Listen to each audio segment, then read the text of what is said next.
Welcome, everyone. Yo, what's good, y'all?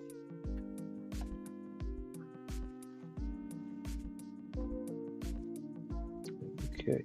Yeah, the app actually is good. Has some nice display to it. I like that. Okay.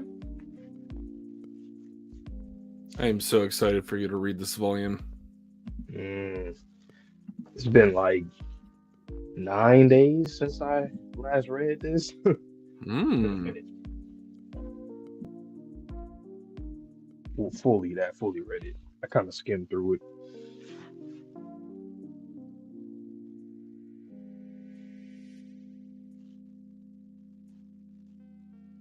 Okay, let me get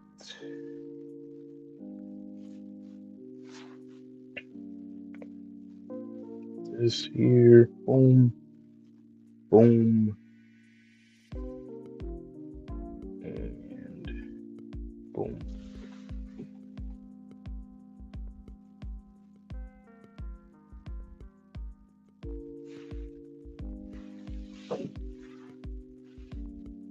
Let's see.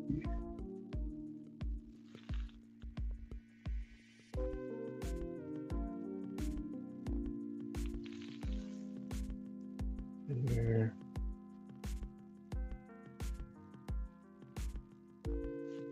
How was everyone's day? You guys have been having a good day today? Good Monday or Sunday? I mean, Tuesday. I don't know why it was it. Tuesday.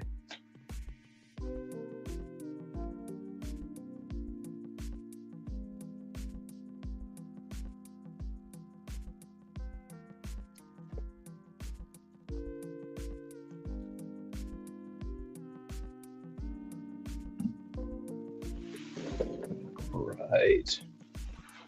Let's see.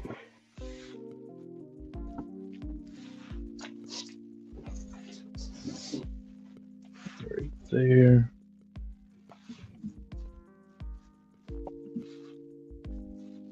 Got peak today. Okay, looks like it's good. Looks like it's in sync and everything. Nice, nice, nice. All right. Uh,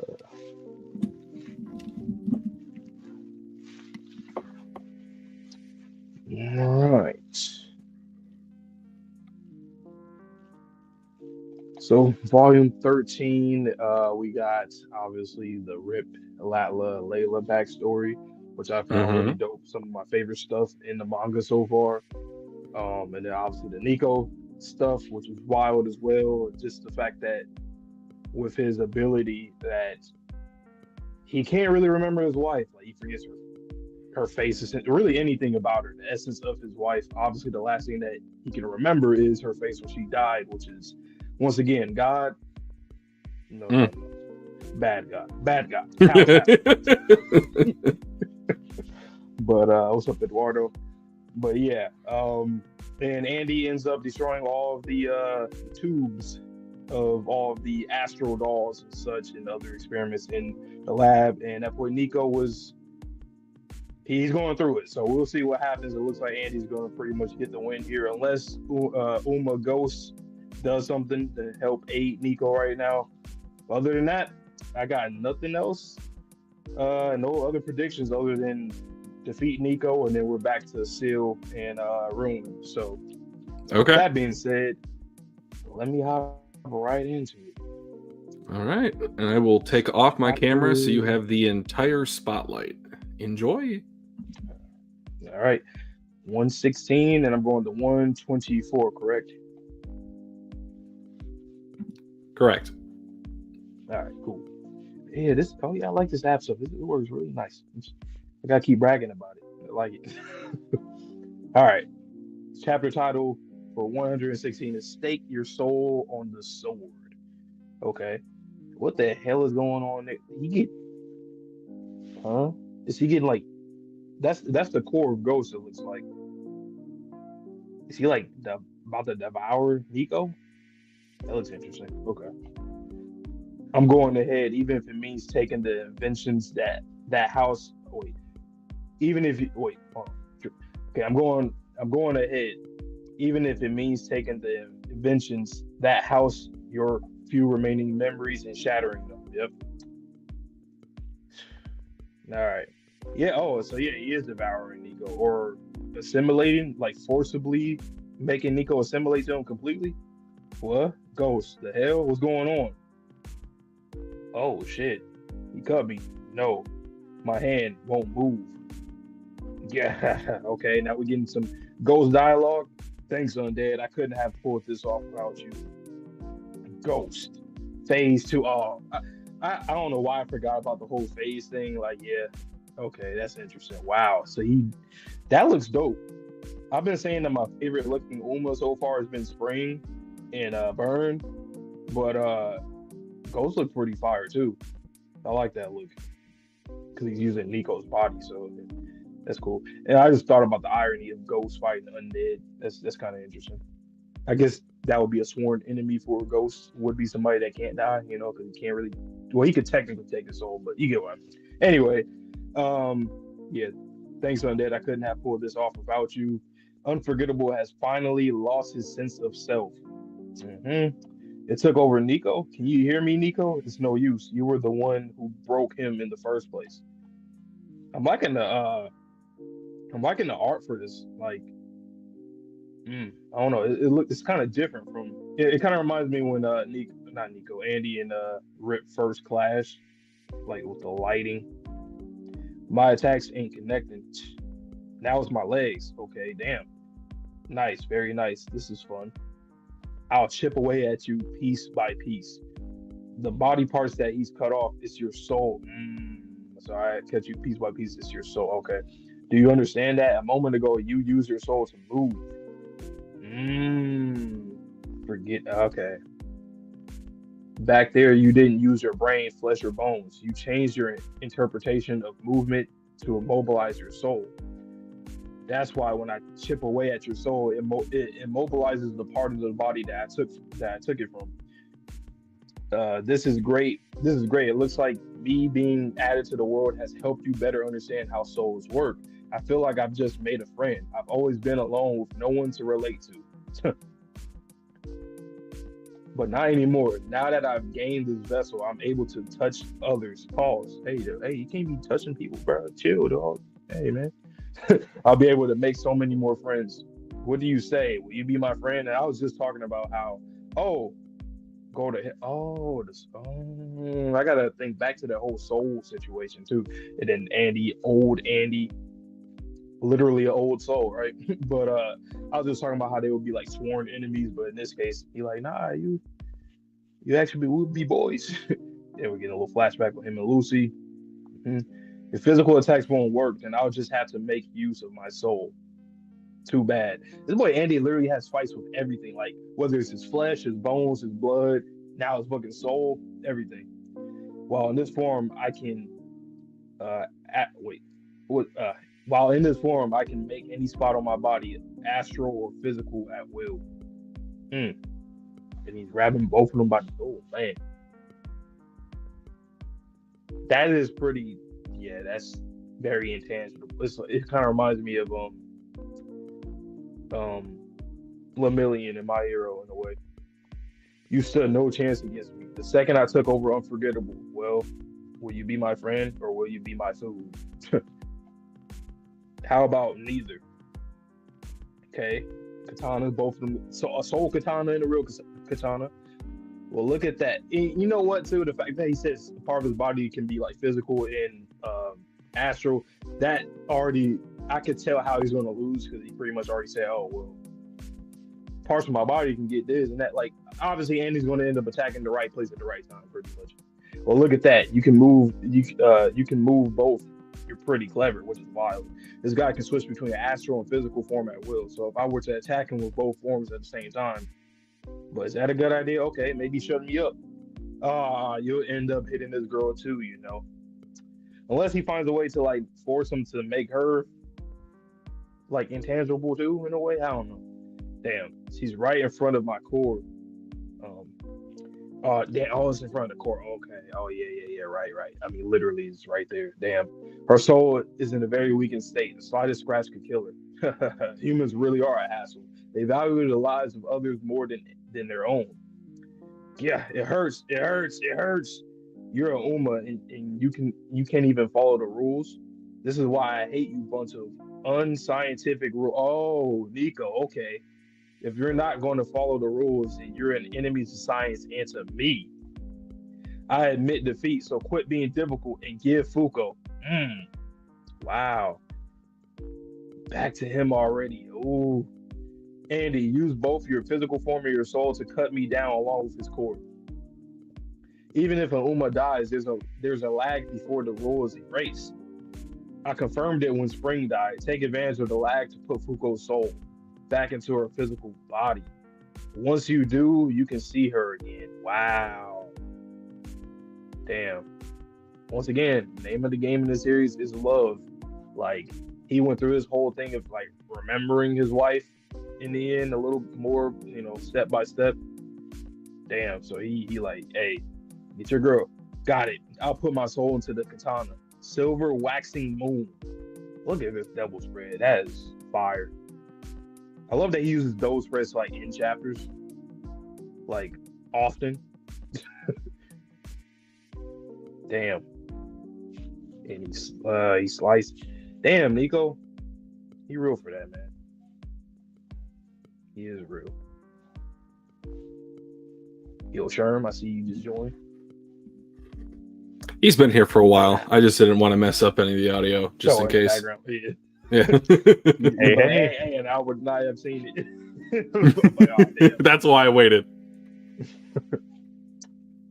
Good stuff, Nico. I thought about it, but I was like, I wonder if he's even ready to quote unquote fight back. Mm-hmm. Damn. That kind of transpired quickly. I thought it was going to take like maybe 2 chapters to get to like Nico doing that at least, but hey, he came through.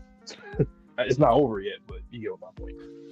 I feel like that was a good callback to what Andy had said previously when he was evaluating the fight versus Nico, because he said that likely he would be weak in hand-to-hand combat, and they kind of blended that with the soul movement that Andy used to get out of Unchange's grasp previously. Yeah.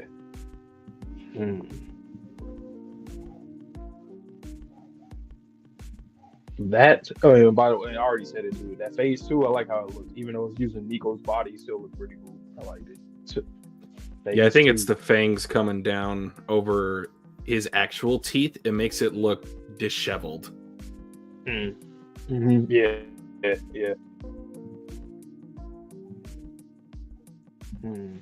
Phase 1, it can possess people with weak will, so evolve into phase 2. You can only nibble on dead people's souls to gain enough change to evolve. Like, okay. He also likes ruin for giving him snacks. Welcome, Lauren. Welcome. Now, you said something interesting a little bit earlier, Vonte. You said that Andy's been able to move his skin, his blood, his bones, and now his soul. Do you think there's another one? I have one idea in particular. Okay, skin, bones, blood, flesh, or muscle. Kind of. What else is it? Yeah. Oh, are you thinking like? Oh no, what are you thinking about? I'm thinking, what if he can move the data if they're in a video game, like binary code? Oh damn, that sounds like some in-game Andy shit. Like that's like, or just in general like molecular shit. Like really getting in. That would be some shit. Yeah, it was just an interesting thought. You kept listing all of them individually. I was like, hey, what else can we possibly do? Phase 2, it can reap human souls, even piece by piece. There's currently no known way to defeat him before he evolves, since he is intangible. Yeah, that's what I was saying. This kind of reminds me of Lemillion or Muriel from My Hero with the whole phasing. But that is a tricky thing, because I'm thinking once he said like, I can make my body physical or like astral, I'm like, okay, well I think Andy, he will have a not an easy way but a clear cut way to defeat him. And then literally when I like went to the next page. She's like, "Oh no, that's not all. You see, Fugo's right here in my core." I'm like, "All right, you got it." All right, Yeah, Andy has been Jump to around long enough that he 117. almost always has an answer. Yep, I really like that. Like high battle IQ. I always like that from, especially with MCs, because most MCs be stupid. Man, a lot of them do kind of have high battle IQs, but Andy, he has one of the highest ones I've seen and shown. All right, 117. This title is called Forgive. Sounds like this is gonna be a emotional one. It's probably from Nico, I'm assuming. I like this cover art too with Fuko with the chains around and the nails of the ghost. I like that. Damn. Yep, there she go right in front of you, Andy. Hurry. The concept of death will revert to normal once ghost rules have completely disappeared. Before that happens, you must put Fuko. Yeah, he gotta act fast. Back into her physical body. Please, ghost or anybody else, do not interfere, bro. Get her in her body. Please. Please. Got it. Damn it. Not the special feast I've been saving this whole time. If I eat that, I can be revived. Oh shit. What is this? Whose soul are these? Get out of my way. If I die, you'll all disappear. What? Let go, you stupid morsel. Damn it, she won't go in. The shield is in the way. I'll crack it open. Okay. Ooh, we got Miko. Okay, Miko pulled up. Nice. I'm starting the thawing process. Hurry and put Fugo's soul inside. Right. Thanks. I like that shot of him with his eyes all, looking down, and then Nico in the back sitting there. I'll handle the rest. Pappy, I'm sorry that I wasn't able to save you. The pain and emptiness you felt from losing Ma was a void I just couldn't fill on my own. Miko, you're wrong. You just weren't the right fit. The hole that look at him. The hole that damn. This panel, damn. The hole that opened up once I lost her could only be filled by her. No, you probably could have filled it, but I was too afraid and ran away. Changing the shape of this hole to fit you, letting myself forget her, I was too afraid to do either. Well, them's the breaks. I guess that. I had a feeling that was the soul. That's why I was like, damn. I was just too darn charming, huh? Damn. You owe us one, Nico. You sure do, and I bet you'll never forget it, right? Yeah, that's right. I like that he's owning up, because essentially he got his crew killed, and just the way he treated his daughter was, I understand due to his power, obviously, but like his ability, but like I just like that he owned up, because realistically, if this happened to one of us in the chat right now, and then like say we're all homies, we're on the same squad and family or whatever, and then like I get your ability, but goddamn, bro, we dead. I'm never going to forget. She's not waking up. The rapid, I like that. We'll keep seeing stuff in the background with Nico. I really like how they're doing that. That's something that usually you'll see in the anime more so than in a manga format. It's pretty dope. The rapid defrost put a strain on her body. Miko, do you think she can handle it? What are you talking about? She's our daughter. Here goes. Electric shock in 3, 2, 1. Back to life. In the body. She doesn't make mistakes. Wow. Look at this panel, though, by the way. This is a really cool panel. Really unique. Or a page, Really unique. Fuko. Why? Why did things turn out this way? I could sense it the entire time I was a soul. Everything that was going on. What was happening to who? Mr. Rip and Miss Lala are both gone, aren't they? Yeah. Why? Someone they loved died unjustly, and all they wanted was to save them. Tiny, minuscule misunderstandings are causing nice people to die. I like how you put that. Damn. I like how you put that. They're causing nice people to die. Minuscule, and that's been something. This is like a pet peeve of mine, but I don't like when it's funny. I don't like when like minuscule issues Like I get mad at small things being an inconvenience or just being an issue because I feel like it's like a paper cut. You know how a paper cut is annoying? It's a very small thing, but it's very annoying. That's how I look at like things that shouldn't be big, shouldn't be an issue at all. It's just annoying. I don't like little nagging issues, but I don't know, that's kind of remind me of that. Mr. Nico too. He's someone who shouldn't have to die. Yeah, you're right. I get it now. We're going to loop, right? But am I really the one for the job? Damn. There are others who are better suited for this. What about Miss Juiz or Mr. Billy? Isn't the point of this loop to save everyone? Then why? Or then why? I can't save anyone on my own. The hell? Yeah, what the? I'm like, I thought I was tripping. What's going on? Fuko? Or Fuko? You've come back to life. Tatiana, okay. I was wondering where was Tatiana at, because we did see her briefly when um very brief in the beginning of this whole debacle. Thank goodness you're safe. If you can move, hurry down below before those guys reach Ark. Tatiana, you've got to go through the loop. Mr. Billy says so. He said that Undead and Unluck will negate destiny. I have faith, not just in what Mr. Billy said, but as someone who's fought by your side. That's a big moment. I have faith in you. Oh my God. Wait. The So she's out of okay. Aren't you supposed to be dead? You're pretty lucky, aren't you? Undead and Unluck. That boy is shocked. Huh. Get his ass, please. Now. Get that bum out of here. Now. Okay. That Nico stuff. Okay. That was I can't wait to see how they'll do that in the anime. Because I feel like this is something I actually commended Undead Unluck about like for a while when we were reading. I was saying that the pacing was really good. I do feel like this was a little too fast in a way. Like it happened so quick. Like, we learned about him and his backstory with his wife. He betrays. Well, first he betrays us. We're learning about his past, and then he ends up helping us relatively quick.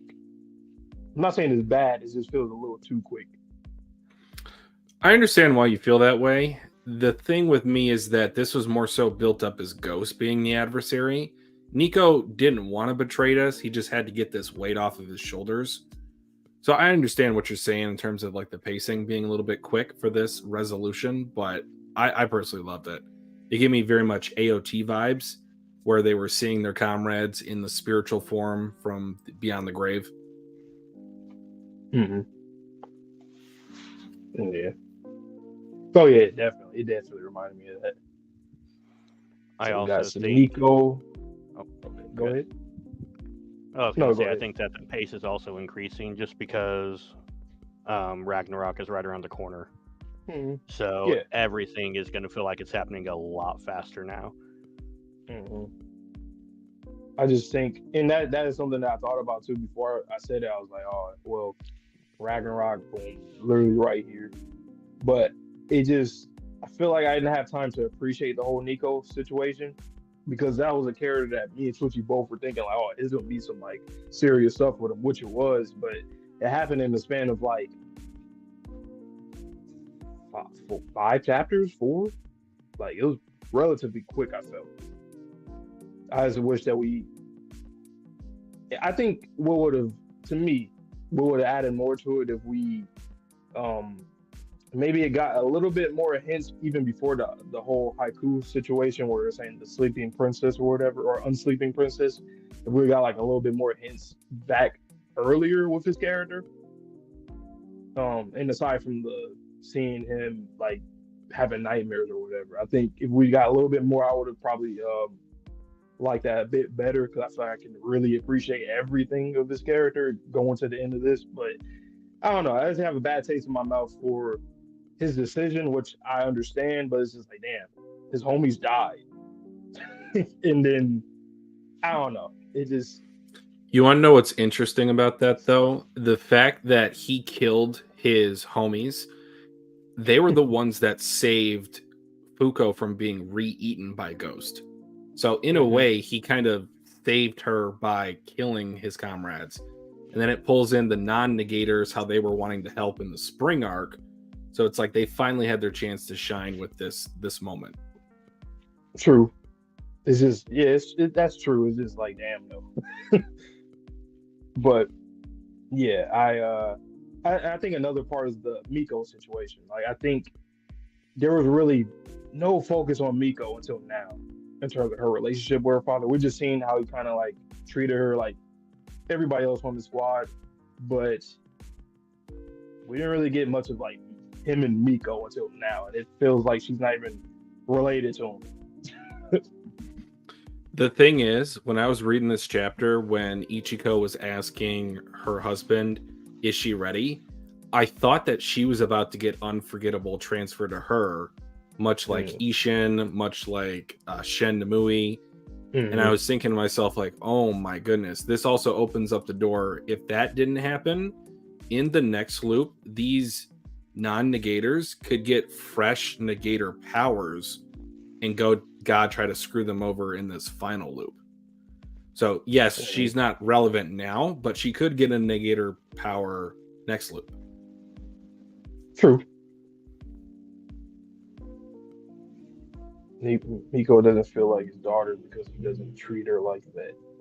Well, and I know the relationship is like with his negating ability, he can't really have a relation like that was established. It's just that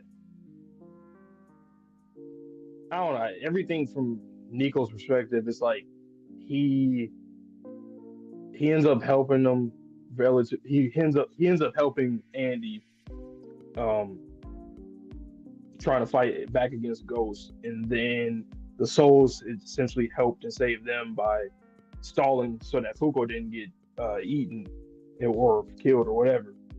And then because she was gonna end up dying because he was about to die, and then it just went into him having this moment with his comrades that he just killed rather recently, and then Miko helping them out. I don't know. It just I understand why it's fast. It's just I don't know. There's something about it that I can't appreciate for it. That's just me though. But yeah, I definitely think I understand, and I think that I'll have more to say on it. I think after next volume and a couple more volumes, once you get more into the story, I think you'll understand why it had to happen this way. There's Okay. just a reason for everything that they've done. All right. All right, let me jump into 118. This bum ruin. He's about to. I can feel it. I just have a feeling he's about to piss me off. He's gonna end up killing somebody. He will. He already established that. Oh, if I kill one person, they go on. Dang. Man, Twitchy. I seen that. I seen that. Anyway, this chapter title is called Define. Aren't you supposed to be dead, undead, and unluck? Well, that's no good. Unluck is supposed to be dead, so she needs to stay dead. Ruin it. She's pissed off too. Got her beanie back on, put it right back on. Listen up, you two. Tatiana.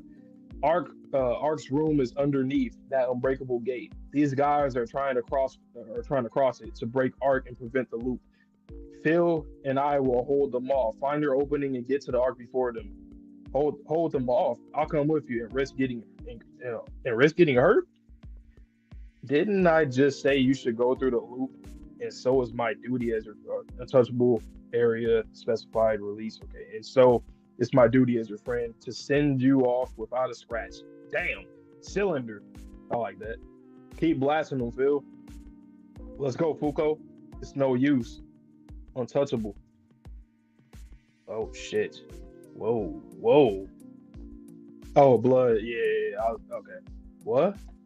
How? We're getting pushed back. Ooh. Tatiana, zombie. You're at a disadvantage on your own. We're joining the fight too. What are you talking about? You two have to. I couldn't even beat these two on my own. You're right. That protecting Fuko is top priority. But did you forget that guy killed Fuko in under a second? Yeah. We'll all stop him and go below. Let us help, please. Okay.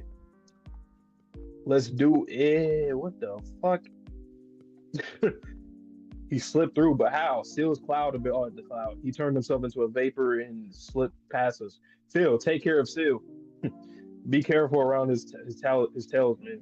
But no, it's 3-on-1. That's right. We can use these odds to. What are you talking about? It's 3-on-3. Oh my! Get this punk at. Yeah, yeah. I mean, his whole fucking vampire ass boy with his fangs and blood and. Get him out. No, actually, it's about to be 2-on-3. What was that? Oh my god. There, you're through. She'll suffocate. I plugged up Untouchable's air hole. Oh, I didn't even. Whoa. Oh shit. Hey, Billy and Under, come through, man. I've been saying this. Slide through with that Aegis artifact, that shield. Come on. And some other artifact. Come on. We need. Come on. She's able to eat food, right? That means there's a hole that leads to her mouth. But she's a clever girl. She started holding her breath as soon as it happened. If she had been just a few seconds late, I could have pumped blood into her mouth and caused her to burst from the inside out. You bastard. It's useless. Blood, Shadow, and I forgot. It was Shadow. I was thinking, like, what was the other one? Yeah, Shadow. Blood, Shadow, and I are of one mind and body. Neither will die unless I die. Fuko, on it. Anything will do. God damn. Just give him unluck. I said it's useless. Put it in his pause. But yeah. Damn. I really like the shade of black just to show the shadow and the blood. It's I don't know. I like that. In the end, luck is something that must exist within the realm of possibility. Bro, they cut him the fuck up. And since neither of you have a chance of altering the course of this situation, the future will remain unchanged, and the shit is right at her chest. Uh-oh. Just hold on, Tatiana. We're going to Fuko. You may not believe you're the right person to go through the loop, but I believe you are. You know what? Now I'm starting to think, just the fact that Tatiana saying this like this, I think, well, I was going to say, I think like more bodies, just like a lot of people are just about to die right here, right now, because they keep telling her, like, you have to go. So that's probably, yeah. When I turn this page, it's about to be a nightmare. I can feel it already. Even though, flashbacks, even though you had your own luck to worry about, you still put yourself out for me. And that was when I started to believe that one day those things you said will actually come true. Things didn't work out this time around, but in the next loop, if we defeat God, oh my God, no pun intended, and everyone's negator abilities go away, we can finally. I'm sorry, Mr. Billy. In the end, I couldn't do anything for you. Hold hands, Tatiana. So yeah, my first prediction was right, and then I started feeling like, oh shit, never mind. Billy comes through, Tatiana with the shades too. Classic Billy. Expand your area. Undefinition? Is that his? Nah, he's just using that for somebody, right? Hold on, let me finish first. What? The blood is losing its shape. Its definition. That's actually a very wild. That's a very intangible power. Haven't I told you a million times to keep your sphere closed tight? Thank goodness. Sick. Looks like you've been picking on my little girl quite a bit. Unruined, you're about to experience an unspeakable level of humiliation, courtesy of yours truly. That is fire. Otherwise, it would be unfair now, wouldn't it? Mr. Billy. He's here. I've been saying he needs to pull up because I called him the king of negators because I called Ruined and Seal the king of regulators / Uma negators, whatever, hybrids. Good shit. Nice. The goat has arrived. We needed that. Undefinition is wild though. Like, you can pretty much disassemble something or make it not refined anymore. Just that's wild. So I somewhat guessed that negator ability. I said like unsolid. It just like it turns from a solid into something not solid. That's what I'm trying to think of an example of what else, because I'm sure we're going to probably see more of it. I'm just trying to think of like an example. Like, honestly, anything that's very solid, like and to disassemble. I'm trying to think of something that's very like it's basically like you're changing the elements of something, like the element of something. I feel like it would work well in like breaking down any sort of like material that's been created. So like carbon fiber, it would break it down to just carbon. And definition has the same exact power of almost splash that we saw earlier. Indicator ruins cloud. He was spitting an unspeakable level of humiliation. It's wild. An unspeakable level of humiliation. Damn. Oh boy. Well, I'm just gonna hop right into the next one. I got one last point I want to make or ask you about. Oh, Sherm, you got anything to say? Oh, okay. No, I'm good. Thank you. I was going to ask, do you think there is a synergy between some of the negators and some of the Umas? So Clothy and Andy, obviously. Blood and Shadow seem to have a very good dynamic with Unruin. And he said that they would not die if he doesn't die. So it seems like there's also kind of like struck a contract. Yeah. You know, it's funny too, when I thought about it, I was thinking similar to like Chainsaw Man in a way. Like you just said with contract. But that is interesting. There definitely is some synergy between that. Because we even talked about that before about how some rules and negators can be like a good team. Like we talked about Chikara and Move, for example. Move and don't move. Like they can control the whole everything. Whatever they're looking at, they can. But that's a good thing. That's a good thing to know right there. So I definitely got to see what the hell this tandem of Blood, Shadow, and Bitch can do. On that note, enjoy the next one. Chapter 119. If I can't overcome him, okay. You already know that sounds like a fire panel right there. Once you say it, whoever says it. Unruined. I should call him urine because it looks like urine. You know, unruined urine. Urine. No, unruined. You're about to experience an unspeakable level of humiliation, courtesy of yours truly. Otherwise, it would be unfair. Now, wouldn't it? Let me help you out, Undead and Unluck. Mr. Billy, I knew that you'd come to save us. Huh? You're the negator that betrayed the Union so that you could go through the loop yourself, aren't you? So tell me, why are you getting in my way? You can tell he's scared. The way he's asking that, like, bro, you gonna do things on your own? Like, why are you here helping them, man? Damn. If you just let things be, then Unluck will die. A clone, I peeped that. That's wild. A shadow clone. He literally is doing a shadow clone. Wow. But yeah, if you just let things be, then Unluck will die. A clone, even you wouldn't want someone like her taking the loop. Now, would you? Or are you here to help me kill her? That would actually save me some time. You idiot. I'd never lend a hand to a gutless coward who exists solely to brown-nosed God. Wow. He said you're in his ass. Pause. But you I only help those who abide by the rules. Like if Undead Unluck had scans, I'm sure they would look like there'd be a scan out there to say you dick ride God. Or a fan translation, I mean specifically. Then why did you form under? You should have just kept fighting alongside each other. What are you, a fool? Well, yeah, a damn fool. That's why I'm here. Then you're the same as the other negators. I thought you were on our side since you were at odds with the Union. That's kind of stupid. I mean, unless you're thinking like the enemy of my enemy is my friend type situation, but that's stupid. Like he's trying to kill your poppy, you know what I'm saying? Your dad. So if anything, I'd assume that he'd be more affiliated with them more than you. You have bad intel, by the way, because we already teamed up with them essentially. You know, so anyway. But it's too bad, Billy boy. Unchanged. Boom. Okay. Fire.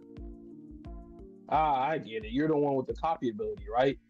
What did you have again? Unchanged, unbalanced, and whatever. And he cut his goddamn face. You know what? I wonder if he's gonna get unruined because Ruin he's a negator. I wonder if he can. I want to see that some like special, unique conditions with him.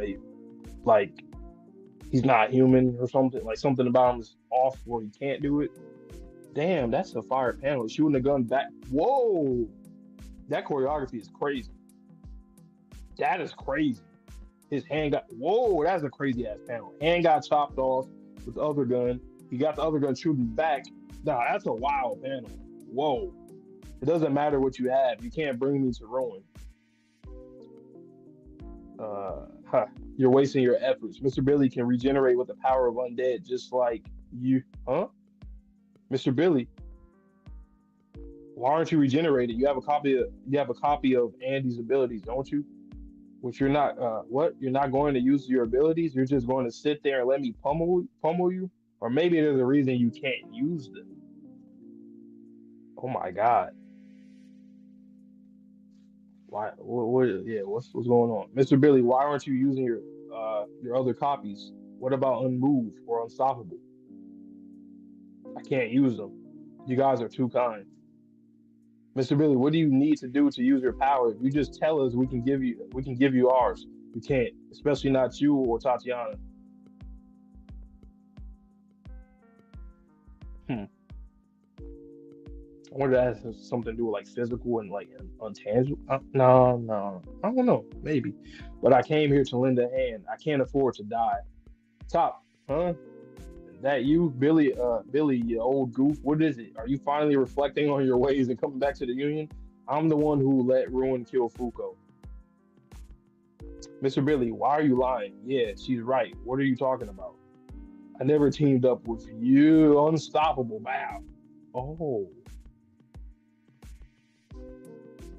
That's interesting. Huh? Did you just use tops? Well, shoot, so you can use them after all.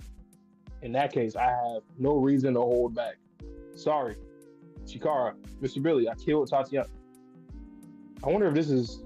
I'm trying to think if, like, this is something like Tella is aiding. But nah, I think it's just as simple as, like, he needs to talk to people in order to get...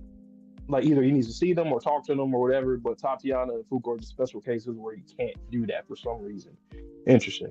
Mr. Billy, I'll see with sound. Unmove. Yeah, he is seeing with sound. That's exactly, yeah. Unmove. He's stopping me. Is this unchanged? Mr. Billy, what's with all these lies? I'm still alive. This is my negation ability. If my target views me as a threat, I can copy their ability. Makes sense. So that's why he's like antagonizing, well, not necessarily antagonizing, but like for Top, for example, it's like, oh man, like he's calling him, and that's interesting. So that's why that's why Tatiana and Fuko, I should have seen that. That makes sense. That makes a lot of sense. Huh? The fairness of each user having only one ability. The fairness, by the way, fairness is something that by having multiple abilities, I negate. On the day I betrayed you, I tried to make all of you view me as a threat so that I can steal your abilities. And that makes a lot more sense as to why I'm like, damn, you really, like, you're doing this here right now? Word to Berto. Here? That is the reason I formed under and betrayed the Union. Some of you shouldn't have to fight. Some of you are trying your best just to live.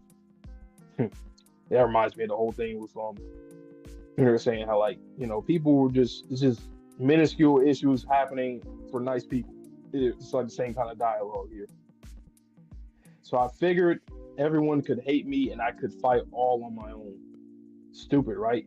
I didn't even make for a convincing villain, but now I can put that to rest. Wow. So basically, he literally was just like Juiz, as I said before. I was like, they're very similar people. The whole burden situation, but at least with him, he felt like, well, I have the ability to potentially have all you guys' abilities. And that's why he's like, well, I'll just take Tatiana on my side or Fuko on my side, but I can't actually take their abilities because they don't see me as a threat or as an enemy. Stupid, right? I didn't even, but yeah, everyone can hate me and I could fight all on my own. Stupid, right? I didn't even make for a convincing villain, but how can I put that to rest? But now I can put that to rest, Fuko. In the end, I couldn't steal your ability or your sense of duty. The most important key is to slaying God. Fuko, you've been nothing but kind. The thought of hating me never even crossed your mind. It's that kindness that saved Tatiana. If I could swap places with you now, I would. But since I can't do that, I'm going to go all out to keep you, Fuko, alive and well. Wow. A lot of people suffer so I could gain this ability, all for the sake of my ego. Exactly. Ego, I was saying that ego, just their stubborn mentality. If I couldn't face the one pathetic idiot that's standing in your way and overcome, God, gun in his mouth and overcome him, oh my God, that just be unfair. And then we finally get his negating ability, unfair, which on one note, somebody spoiled us a while back with it. On the other note, Billy does say the word unfair and fair a lot, so and is always in bold, so not surprising, but that was fire. I really like this chapter. That was cool. We got exactly how that. Wow, damn, that makes everything make sense then. Even does that change the whole nuke situation? Like, was that just like a bluff to get them to like want to, like him being an enemy? Whether it worked or didn't work, they would view him as an adversary either way. Exactly. Right. He So I'm is trying to such think like, a great wow. character. Yeah. Like, yeah, this puts everything he's done, everything he said in a new perspective. It's phenomenal what this chapter did for me. Remember, we kept saying like, "What's wrong with this dude? Why is he like? Are you stupid? Like, you makes sense. It's just ego, stubborn. He's just like Juiz. That's why it was him and Juiz in the Winter arc. That was very important. It kind of just goes to show like they are literally the same kind of person. It's just he has more cards up his sleeve and more tricks up his sleeve than Juiz does, and he knows that because of his ability. So I can understand. I can understand both of them. Yeah, I actually understand both of them. They're not crazy. Look at chat.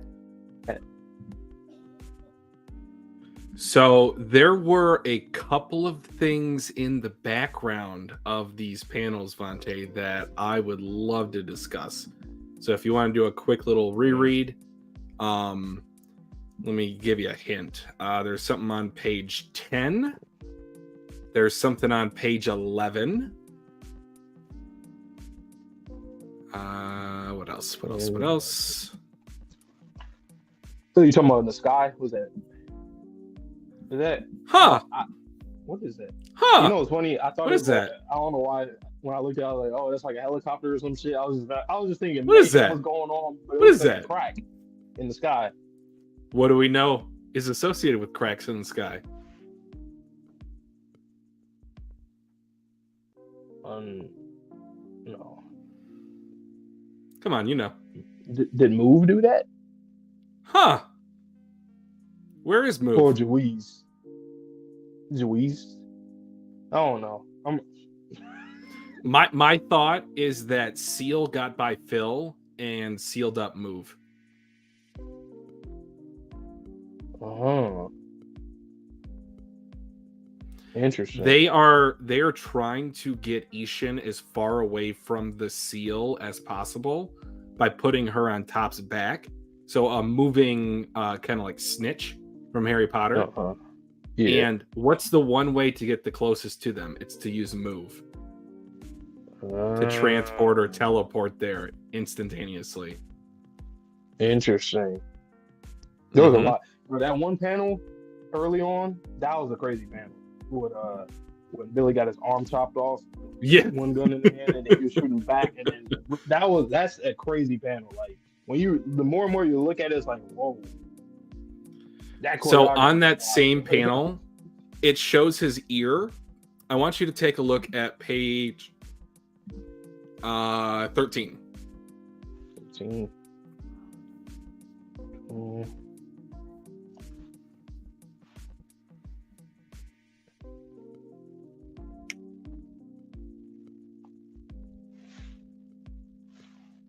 When he's using Unmove. Oh, see what sound that was. So he is. Well, no, never What were you gonna say? Just say it. Just say it. Just say it. I would say he is blind, or in a sense, Is he still blind?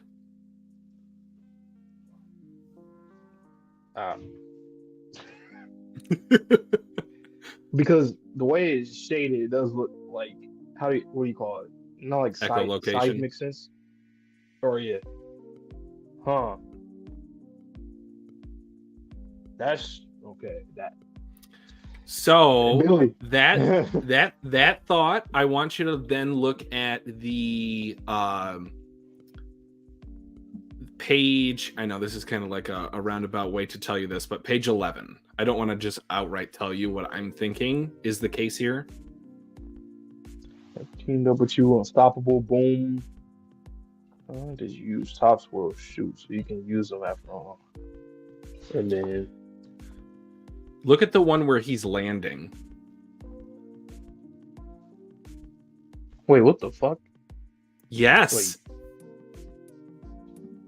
Wait, what? His leg is like an accordion. Yeah. And then if you look back to what I was saying, you see with sound, he's hopping on one foot using the spurs because his other leg is broken. He doesn't have undead. So I think, to kind of like pull the Band-Aid off officially, is that any prior injury or illness before he got undead does not work or reverts back to its initial stage, form, whatever. I didn't notice that until I was like rereading that for like a fourth time. This is really deep of a chapter. I was about to say this chapter is genius. Like if you want to give it like a up and coming mangaka to study something, this is a chapter to study. Not just like the ability situation, the fighting choreography, the detail, like stuff in the background. This is actually This is wild. What the? Nah, Billy made everything make sense. I kept saying I did. We both kept saying we don't know what's going on with this guy, his ideologies, his ability, like it's so much, and it got answered. So that's something that you need in the manga, because sometimes mangaka, they end up either teasing you like, oh, here's a little thing here, and then no. When it comes to Undead, Suzuka, he waits, or they wait. They get to a certain point in time, they say, here's everything for this one section. And don't try to tease us or nothing too much, but gives us everything at the right moment at the right time. Once again, Ragnarok, it has to happen here, especially when we're trying to get Fuko into the arc for the loop. So chapters like this are why rereads are going to hit so well for you guys when you do the rereads on your own, because you pick up on so many little details. It's so good. It was so fun because I noticed the crack in the sky and I did that theory on the fly. I did not notice that Billy was blind again until a later point. And I was just like, wow, that is really well concealed, no pun intended, because they don't explicitly tell you that. It's just how he's drawn. I'm assuming the anime is going to be a little bit easier to understand in that regard, but even still. So he said, see what sound. I was like, and then just seeing Billy with, his look when he was quote unquote blind. I'm like, oh, I think that kind of helps indicate that even more, which once again, this chapter, genius, that how they drew it that's fire. And one more final point, since we did finally get the explanation of his ability. When did he lose Undead? Because that is the exact moment that Andy no longer saw him as an adversary. Was it at the end of spring? Was it when Fuko got back? Was it when he just came now? Did he have Undead up until he showed up again? It's mind-blowing. Mind-blowing. Something else I didn't even think about. I think I kind of seen it in the chat for a second when I went back. But the fact that he actually has to be on his errand shit with a facade. You know, he has to in order for his Yeah. ability for him to have abilities. Because if he didn't, he'd just be a kind dude like we thought he was once upon a time that shoots Mhm. guns. But like he has to be that way for people to be an adversary. That's Yep.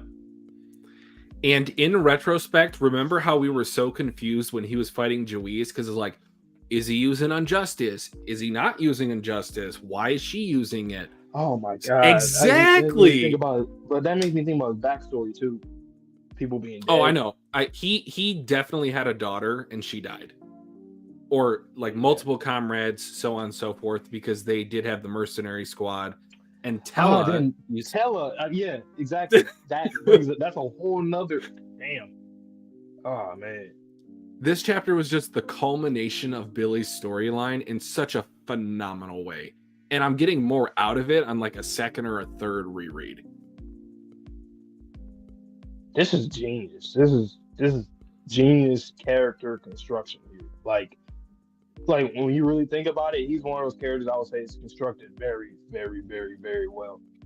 It might be the most focused so far, aside from obviously the main characters, but like Fuko and Andy. But like him, he could like die now. I mean, I'm not saying it like that, but like he can literally die. His character, like, well, he literally can't because there's a loop. Obviously, that would happen. But well, he doesn't have undead anymore.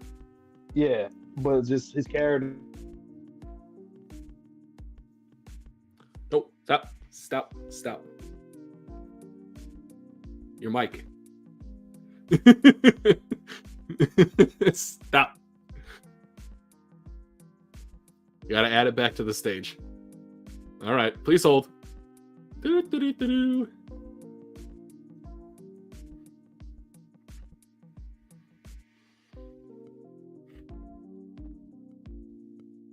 Okay.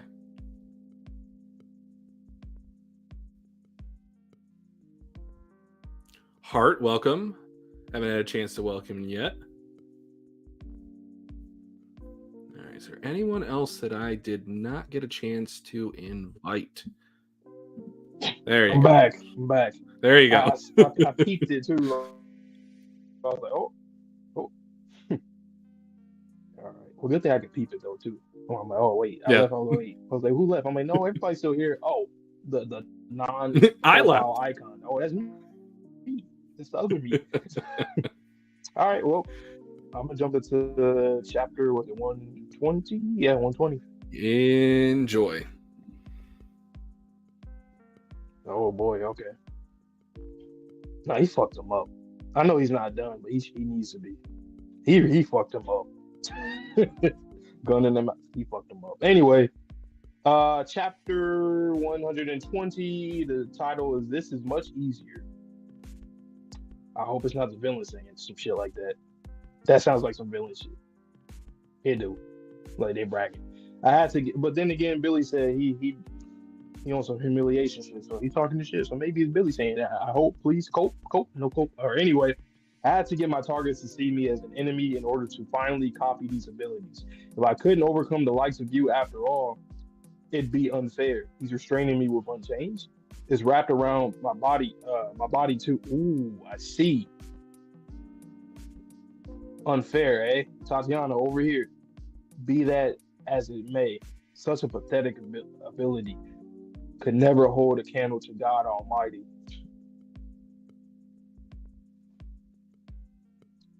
Once again, though, this is literally like reverse Eisen.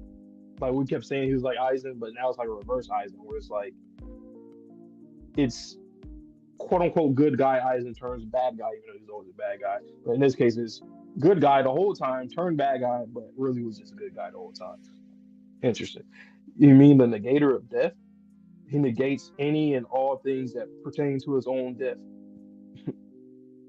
Oh, this looks like it might have been some years ago, huh? Because Nico's smaller. Any and all meaning what it says on the box. Not only does he negate physical damage, but he can also negate aging. You can pound him to dust and he'll still survive a week. I gotta see him get pounded to dust there now. You know, that's the next step. but we ended up letting him escape, which is why Gina's after him right now. Thought that I thought that this was the one. Finally, a regeneration ability that could withstand even God's attacks. The glimpse of God's presence I got through the artifacts were overwhelming. I knew that I would need an undying body in order to oppose him. I knew that your ability, Undead, would be the key to defeating God. It doesn't look good, sir. And that would make sense. Out of anybody, like Billy, it's just ironic that like out of the two of the three people that he can't get abilities from, two of them are literally the saving grace of everything. So it happened very well for him, really well. He doesn't have any affiliations. Perhaps it's a result of being undead, but it seems that he's been operating solo since 1870, and his sole goal seems to be finding a way to die. And we're seeing Under a few years ago, he doesn't have nearly enough connections with the rest of society for us to goad him into being hostile against you, Captain. Guess that means I can. Now that's making me think a little bit about Under a little bit more now that he said that. He doesn't have nearly enough connections with the rest of society for us to goad him into being hostile against you, Captain. I wonder how Billy thinks of his. Well, I mean, honestly, the only person that's like bad, or the only two people I'll say is like they don't really have morals is Fong and Creed. So I don't know. I was just trying to think like I guess he don't give a fuck if their goals and motives are different. I mean, they already established that they all want their own thing, so yeah, I guess it works. Oh, yep. He's reading using Braille. I guess that means that I currently have no way of copying his ability. Copying his ability, huh? But you won't. But you wound up meeting Fuko. Stand aside, you two. Roger that. Ruin. Is that Shadow trying to help him? Tatiana. Yep. Untouchable area. What the designated release? Cylinder. Boom. Give me Shadow's location. On it. They going fast. A little more in front of you there. We're here, huh? Unmoved. These panels fire. Wow. And that's we ain't see him do nothing like that. Like it looked like he damn near using it simultaneously. Like we've seen him use it quick, but I feel like this is like the quickest we've seen it. Interesting. Fire panel, by the way. This isn't just unmoved. If it was just unmoved, if it was just unmoved, then Shadow would be able to move. He's using Unchanged to keep Shadow pinned down as well, so he is doing this simultaneously. Could he be stacking abilities? Still, yeah, I'm like, bro, wow. You're wasting your effort no matter how many worthless abilities you have. You won't be able to ruin me, much less God. Yes, I know. Hey, Zombie, nice callback there. Yeah, kudos to you for believing in me. Hey, wait a second. You practically scraped off your entire back. That's wild. Yeah, it was sticking out a little bit. Would that even heal? Don't sweat it. Just watch. Undead, I wanted you to despise me. You were a cruel man who used Fuko as a tool to try to kill yourself. You know something else I thought about? Imagine there's a situation like way in the future, like in the next loop or something, where there's like a revelation, or even now, where it's like, technically speaking, what if maybe coming from God or people like his disciples saying that like technically Billy had the best shot to defeat God, and he would have had he had their abilities.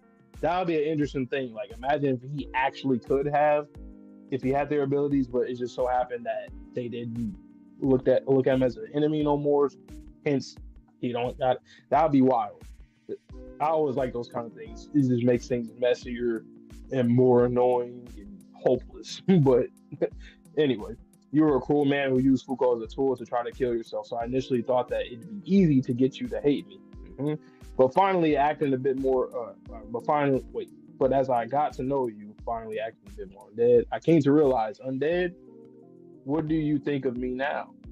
I think you tried too hard to bear everything on your own. Like Juiz, exactly. That's exactly what I've been saying. You may outrank me in this bracket, but you're still a dope. You're still a dope, and I'm right at your heels. For me, my biggest stroke of unluck, you don't say, was the fact that you were a good guy all along. Wow. That's the irony of the name of Undead Unluck in their situation, their dynamic. That's the cold line for a lot of reasons. That's wild. And I like the white background too for that.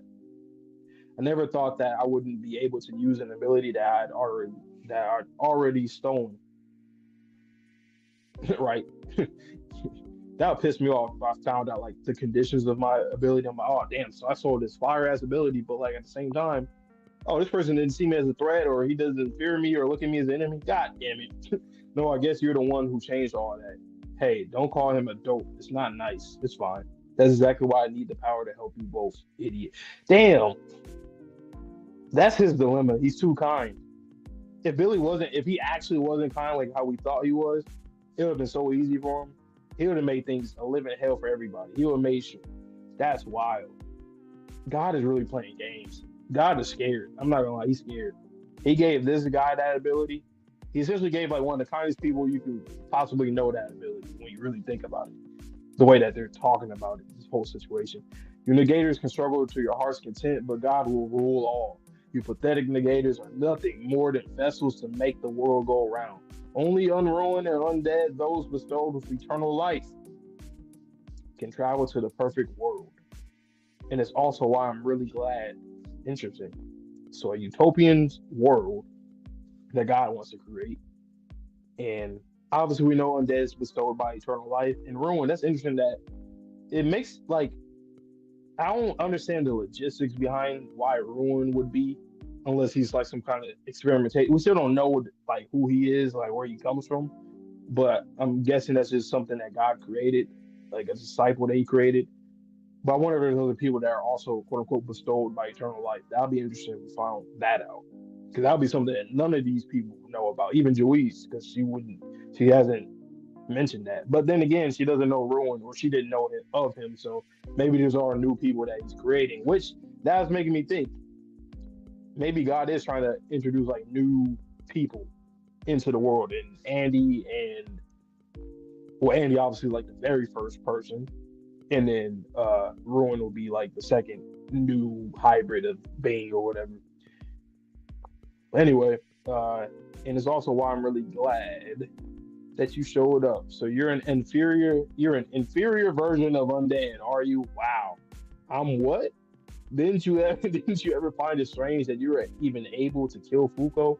If you could loop like Undead, then Juiz would have known of your. I was just talking about this. If you could loop like Undead, then Juiz would have known of your existence and exercised some caution. So God, wow. Wait, hold on. Let me unpack this real quick. Somebody with a copying ability is talking to somebody who is a cheap copy of someone else. So basically, God is, damn. He's like, you're an error. You're an error. He can't recreate someone like Undead. That is wild. Damn. Once again, Billy is a crazy character. Like it's like everything, whether it's like metaphorical or what is. Anyway, let's continue.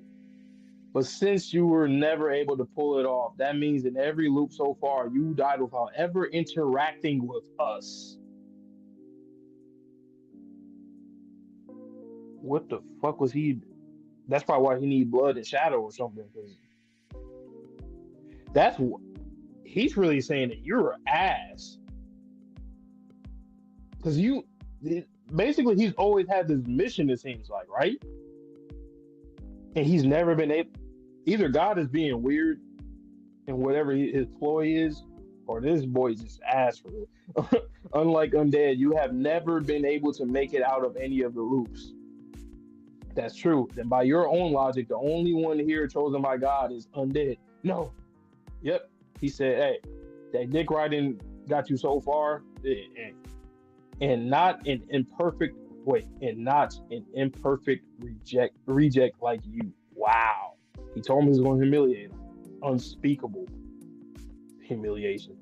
But at least I can substitute your ability for Undead and use it to slay God. No, you won't. This time, is mine and mine alone. This is much easier.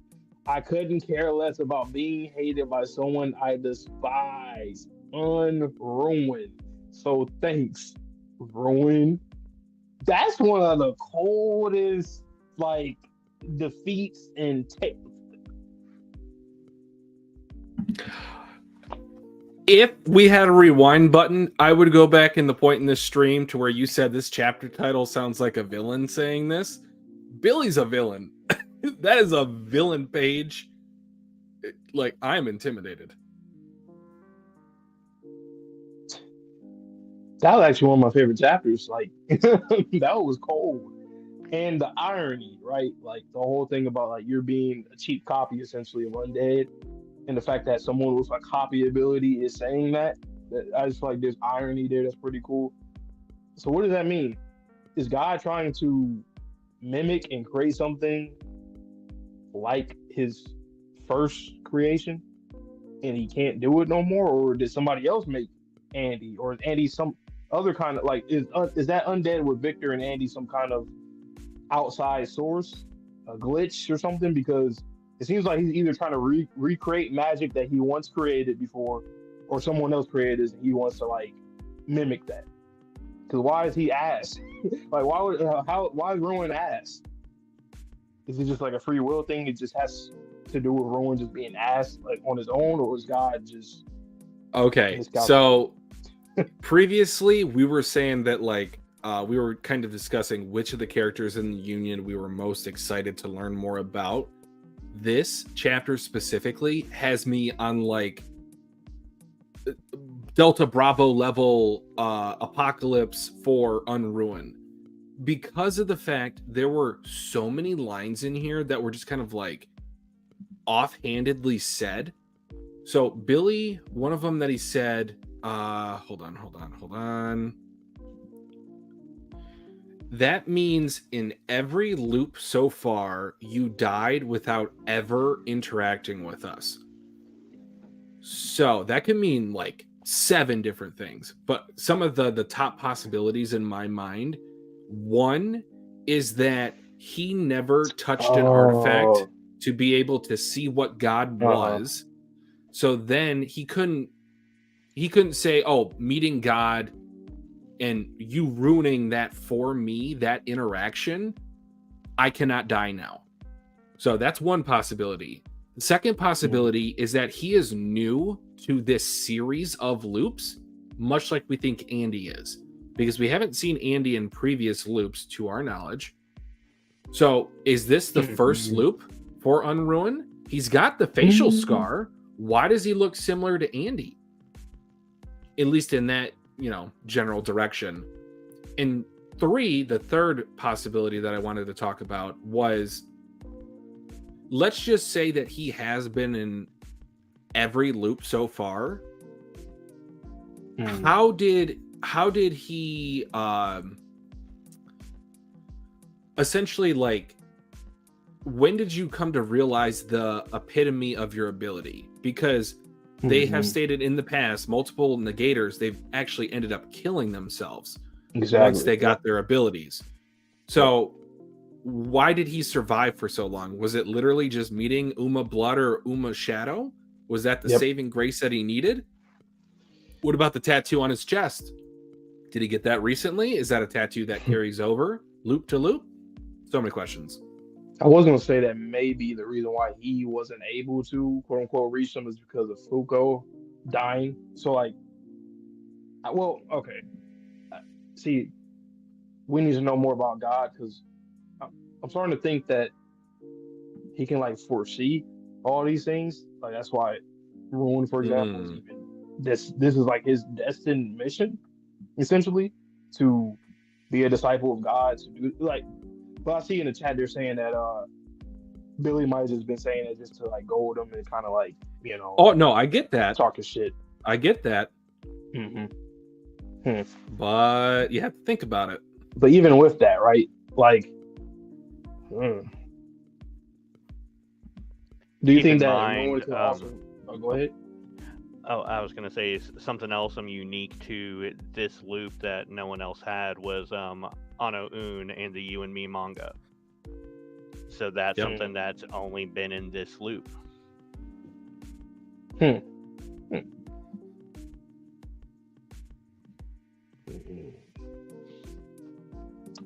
you think that Ruin could also be like a Nah, I think he's one of a kind. I was thinking, like, do you think he has like a Victor and Andy situation, or do you think it's just him because he has a scar? And then I was thinking about the parallels I would there. say if he had a similar card in his head, then I would say yes. But the fact that he just has the scar, I don't think so. True. I don't know. I was thinking that was like some kind of like marking or indicator that he's a experiment, quote unquote. Yeah, that makes sense. But see Billy's eyesight heal again with Underworld. Yep. Ruins character And- violence is full of questions without answers. I want you to take a look at page 5, specifically at Billy, and tell me what you think he might be thinking in those few panels. Page 5. Billy boy. Okay. When he's with Under. Yep.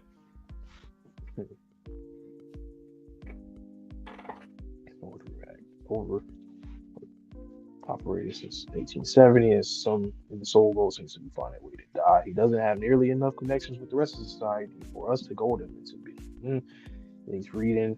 This just means that I currently have no way of copying his ability, huh? Look how slowly he seems to be reading that braille. I think he recently became blind after that scene.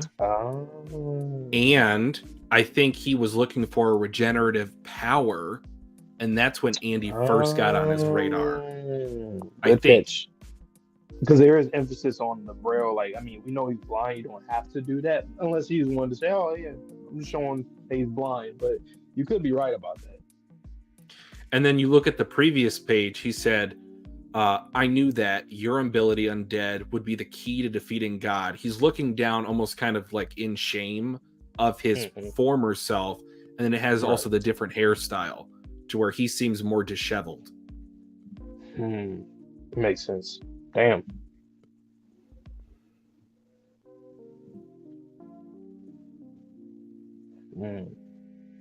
This volume, somebody said that. You said that this was going to be my favorite chapter in the volume so far. I mean, yeah. So far.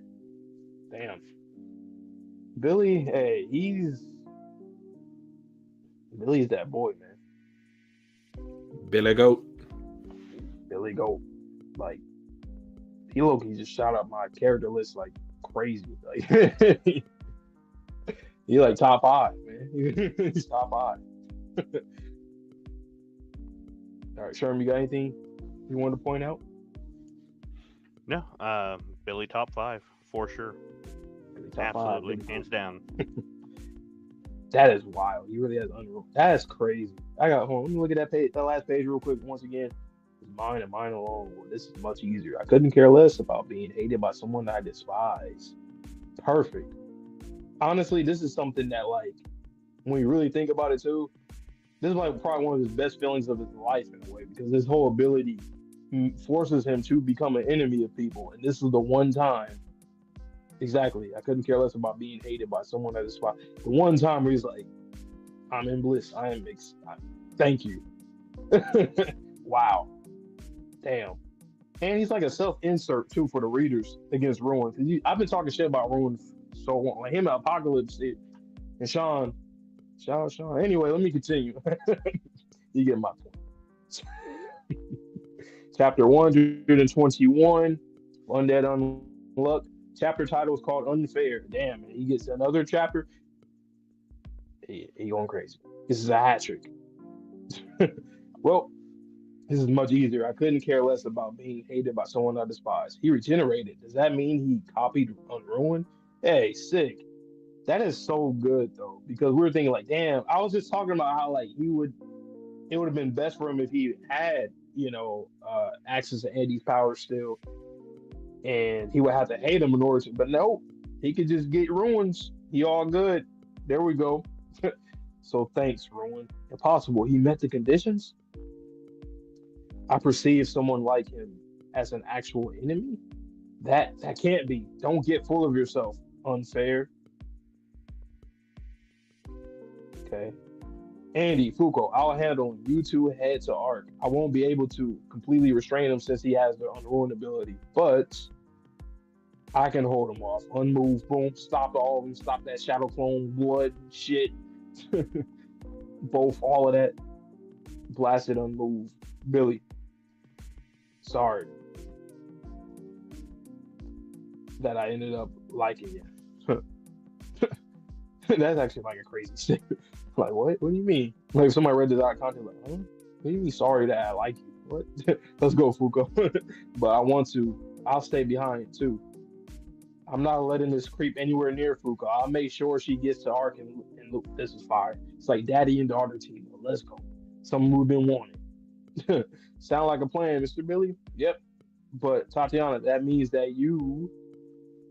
Oh wow! I know you're about to say something about how if I died, and all my efforts up until now will go down the drain, yada yada. But that's exactly why I need to get you to the next loop. You know, something I was just thinking about randomly. What if, like, one time God just creates like another loop, but the prior loop remains? I don't know if that even makes sense. Like, I mean, it's God. I guess anything could be possible, but wouldn't that be kind of interesting? Like, hmm. Anyway, I need to get you to the next loop because they just keep talking about next loop. That's why that just came to my mind. But anyway, don't worry. Even if my body changes or if I don't retain my memories, I'll still be me. I wonder if they can find a way to like give them their memories back. But then again, I think it'll be okay to have new characters because the stakes. You need the tension to still be up to feel like we actually lost characters from the cast that we got from the first loop. Just find me and be my friend all over again. Come on, Pinky swear. This is how you make a promise in your country, isn't it? If you tell a lie, you get 1,000 needles in your eye, right? Damn. Pinky swear. Okay, I promise. Fuko, your emblem. Let's get going. Number 9, Undead. Number 10, Unluck. Open the gate. Billy, Tatiana, see you around. I feel like some bullshit about to happen, man. Yep, damn it. I'm not letting him go. He is still trying. He's getting his ass whooped. I'm sorry for the things I've done. Which things? For calling me untouchable? Wait, for calling me untouchable? For saying you wanted my ability? For not telling me you'd betray us? Well, yeah, that's all stuff I did, but, excuse me, I wanted to make you happy. But all I've managed to do is make you cry. Maybe it would have been better if we never met in the first place. That's not true. I've only made it this far in life because you were so kind to me, Mr. Billy. Your kindness was always genuine, wasn't it? Besides, right now I'm as happy as I could be because I'm with you and Fugo, two people who I love so much, fighting and risking it all just to see each other again. Because I found a friend and a family member who allowed me this chance to do so. It's the best. But if you really want to make it all up to me, since you can't die because you're copying Unruined right now, you can stay by my side until I die. That's I wonder how that works though. Like he has his ability. I wonder how long he can he survive the loop with, I mean, I guess if he can just keep using it for a certain amount of time. Hopefully like the arc or not arc, but like the next loop happens fast. I don't know. I don't know how time and space is here. After all, I cried a whole lot while you were gone. If you didn't do at least that much, it'd be unfair, right? You're right. Guess I should take a page out of their book. This takes me back. It reminds me of the first time you two came here. It's time to make a choice, Undead and Unluck. All right,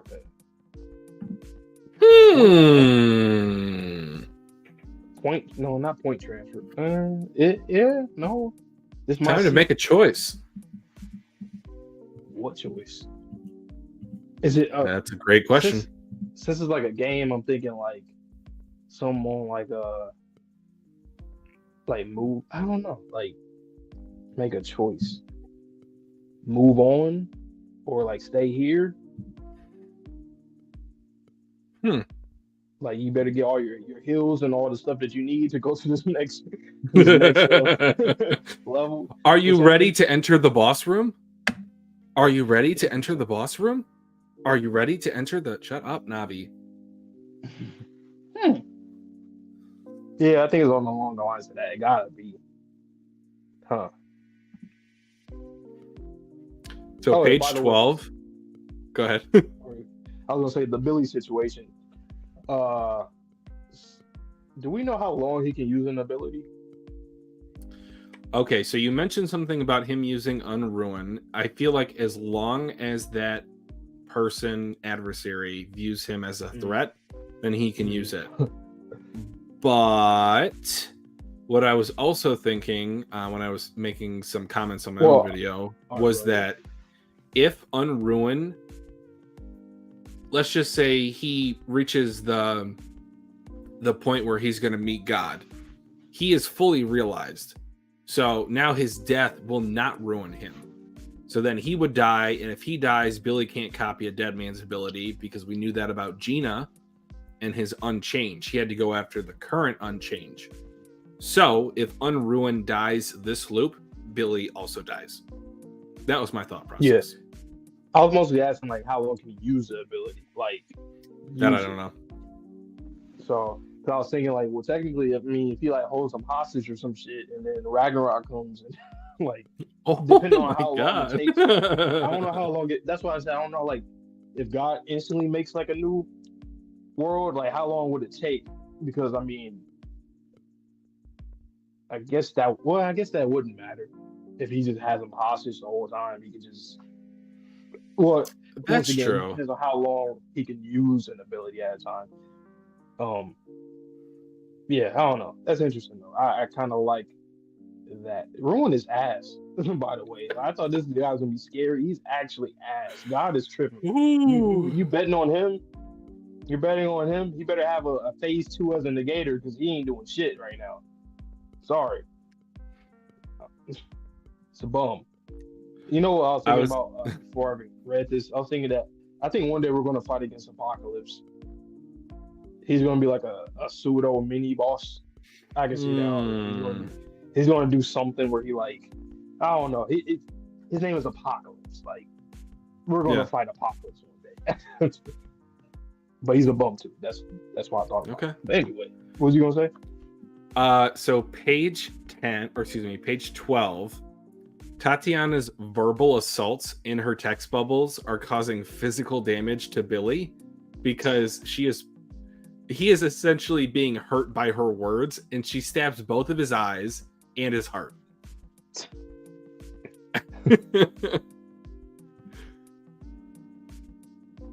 And then I think book. I mean, hey man. Yeah. I mean, hey, he's got a face too. He can give you memories. I mean, I know artifacts can do that, but he's sentient.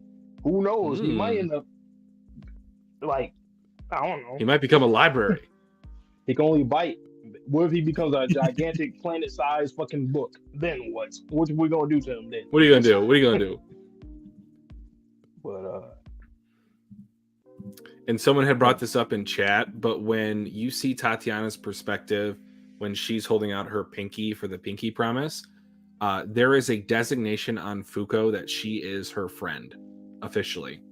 I mean, as if like before you weren't sure. I don't know why, but the confirmation, I guess. Oh yeah, I know he doesn't have phases, but like, I mean, he's Apocalypse. Like he's I'm sure God, if he wants to, he could just, once again, his name is Apocalypse. I would not be surprised if something happened. He digivolves.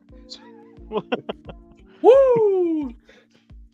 This chapter was just a really nice culmination of Tatiana's and Fuko's relationship, honestly, and then like her getting that, getting to reconnect with Billy again and have that one-on-one. Like, this was very much her in the center of this chapter.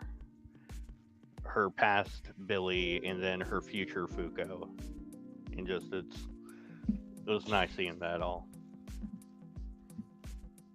How many chapters left? We got 3?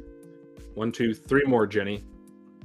So 122, 23, 24. And they are a triplet. Let me just say.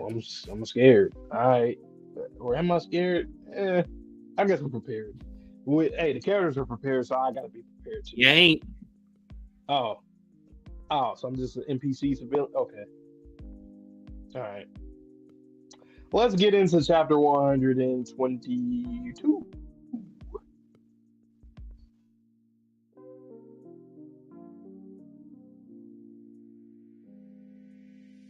Really can't wait for the anime, like for season 2, season 3. Man, we're going to have to be the biggest advocates for this. Why do I? So okay, I went to the next page, next chapter.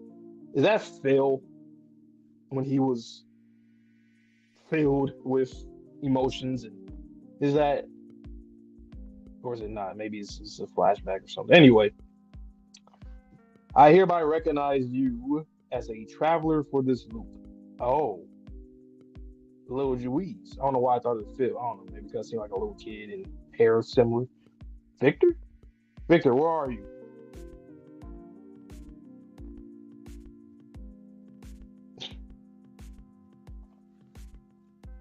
Turn the page. Okay, dinosaur. Fucking, we call it Brontosaurus. Bronco? Yeah. It's in your nature. So, we got this is something that we talked about before, that, I mean, they're very old.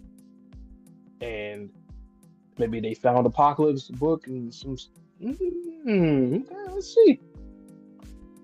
Hey, dinosaur, you're finally here, huh? Then again, hold on. If we're going by real world, like how y'all even here with dinosaur times? Man, unless it's just undead. All right, let me continue. Anyway, yeah, we're in the Jurassic period right now. Vic, hey, Juiz, haven't seen you in about 4.4 billion years. My brain, what is he talking about? Wait. I know Earth is about 4.5 billion years or so, something like that. Or 4.4.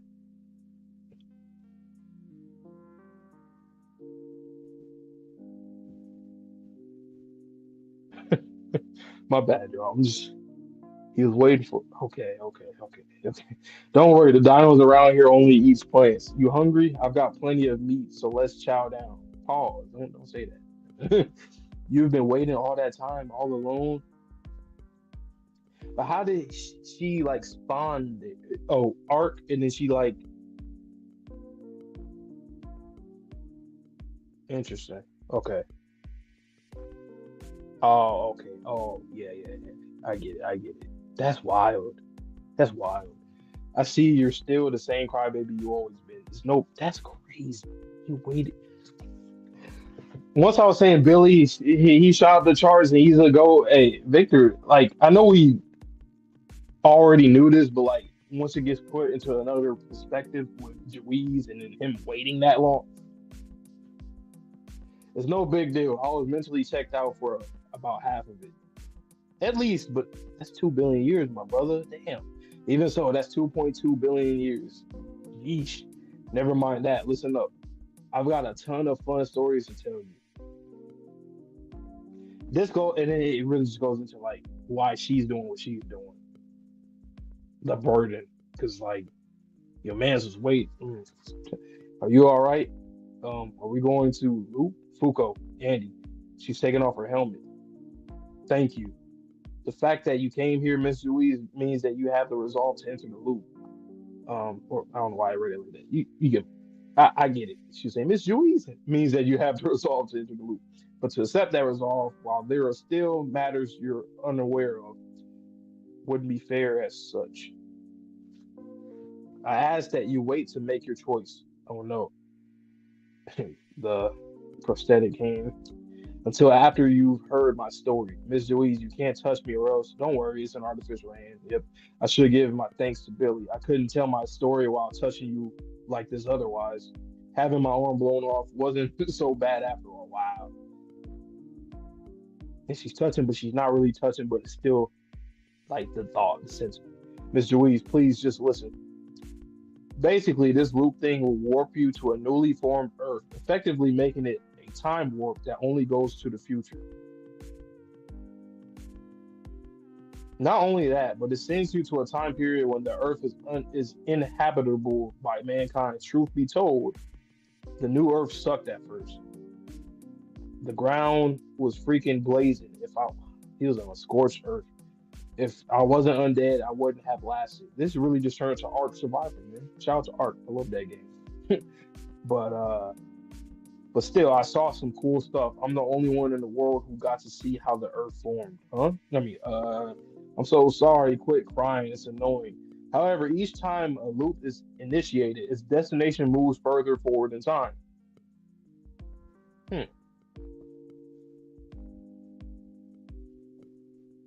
The next loop, the one that you take part in, should place you sometime around the 1800s. Wait just a second. You've been alive for that long, Ms. Louise, but you're still so pretty. What's your secret? Undead, unfade? I don't know how my looks have fared, but as for how I've managed to stay young, it's all because of the loop. While you are tasked with going through the loop, you don't grow old. It's a constant cycle of greetings and goodbyes.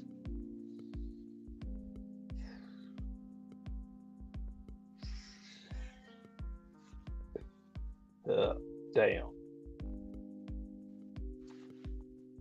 And each time my vision of justice would waver, and my mind would cloud with doubts, which is precisely why, to ensure that there's no doubt in your mind, I want to ask you, what is your vision of justice? How do you wish to shape the next world? I want to see Tatiana wearing clothes, and I want to see Top run as fast as he can, and for Chikara to be able to attend school without shaking in fear. I want everyone that I killed with my unluck to live. I just want them to live. Okay? Yeah. But I know that a world without any hardships isn't the answer. I mean, after all, I only managed to meet Andy because I endured those hardships. Same here. In this world, humanity faces so many hardships that it didn't even create, and so many people suffer for unjust reasons. That's why I want to place the blame for everything, the good and the bad, back in humanity's hands.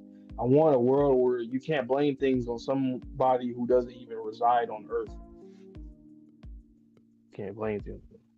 A place where people who want to live can live, where hands you want to touch can be touched, and where people who can't die, or people who want to die, can die. In AC. And I'm just looking back at Andy right there. That's the sort of world I want to live in with everyone. I see, but that's what tears me up inside. Tears me up inside. I wanted to live in that world with everyone as they exist now. Yes, not with whoever they are in the next loop, right? But with everyone who's here right now. She has what it takes. I'm sorry, I just keep crying. It's in your nature. Ooh, it's in your nature. Julius was the same way. I'm sure of it, and that must be why fate has been drawn to you. There's an artifact that can make your vision possible. What? Where is it? You're like, where that shit at? I need it now. It's something that I once used and parted with. Huh? In order to seal Victor's memories and keep him contained. Card. After Gina captured you and you escaped, I never thought I'd see it again, but it's come back. But it's come back along with you. I suppose this is fate at work again. That card is the artifact, remember? The key to saving everything. And after all the theorizing and stuff with this, we were right there. From the jump. That was it. This is also one of my favorite chapters. Like it was out of the ordinary, you know? It was very out of the ordinary. Starting off with Victor, 4.4 billion years, 2.2 being aware that still is fucking a lot. Bruh. So that means they started this when they were kids, like how we kind of thought before. So we've been talking about it in chat. One point that was made in this chapter that I actually did not notice the first time I read it was that if you take the arc one time, you cannot ever age. Yeah. So how did we get from there to here? There's two thoughts. One, I thought that maybe Victor used the time sphere on Juiz, because it's not going to matter if he billion years, whatever. Mm-hmm. But another thing is a common fan theory, I guess, is that this flashback took place before Uma sex was added. So every human didn't have a gender. They were non-binary. So like no sex, hormones, breasts, genitals, and no muscles on Victor. So maybe the introduction of that rule to the world changed the clay of the bodies. Is that why we thought before that Victor looked like he was Looked smaller? feminine and she looked like kind of butch? Yeah. So Juiz and Victor might be in a world without. Interesting. Okay. Yeah, the time sphere is a little bit like, I don't want to say cheap, but it doesn't like blow me away with that It would idea. be a That was just little the first thought I gimmicky. had. Yeah. A little gimmicky, yeah. I mean, technically it would work that way, but I feel like I like the Uma sex reasoning more.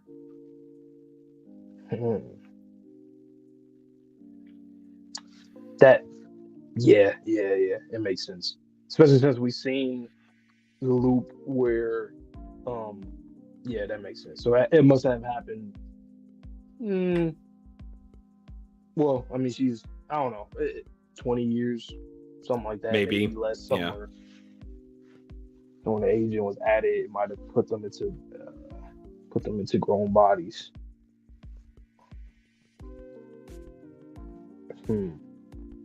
This happened. Mad Mata, that would be funny. Wait, you guys have genitals? Always has been. Suddenly, you have a penis. What I'm not, I don't think I'm there, but I'm not completely understanding it when it comes to when you're going in the loop, right? How they said that you will go further, like your destination will be like at a certain time period. What is that? That is not fully So- yet explained. It will be explained. Yeah. Okay. Because they were in the Jurassic world, and she They were. flipped back, and then she said Fuko will go to 1800s Mm-hmm. if she were. Yep. Okay. I liked it. That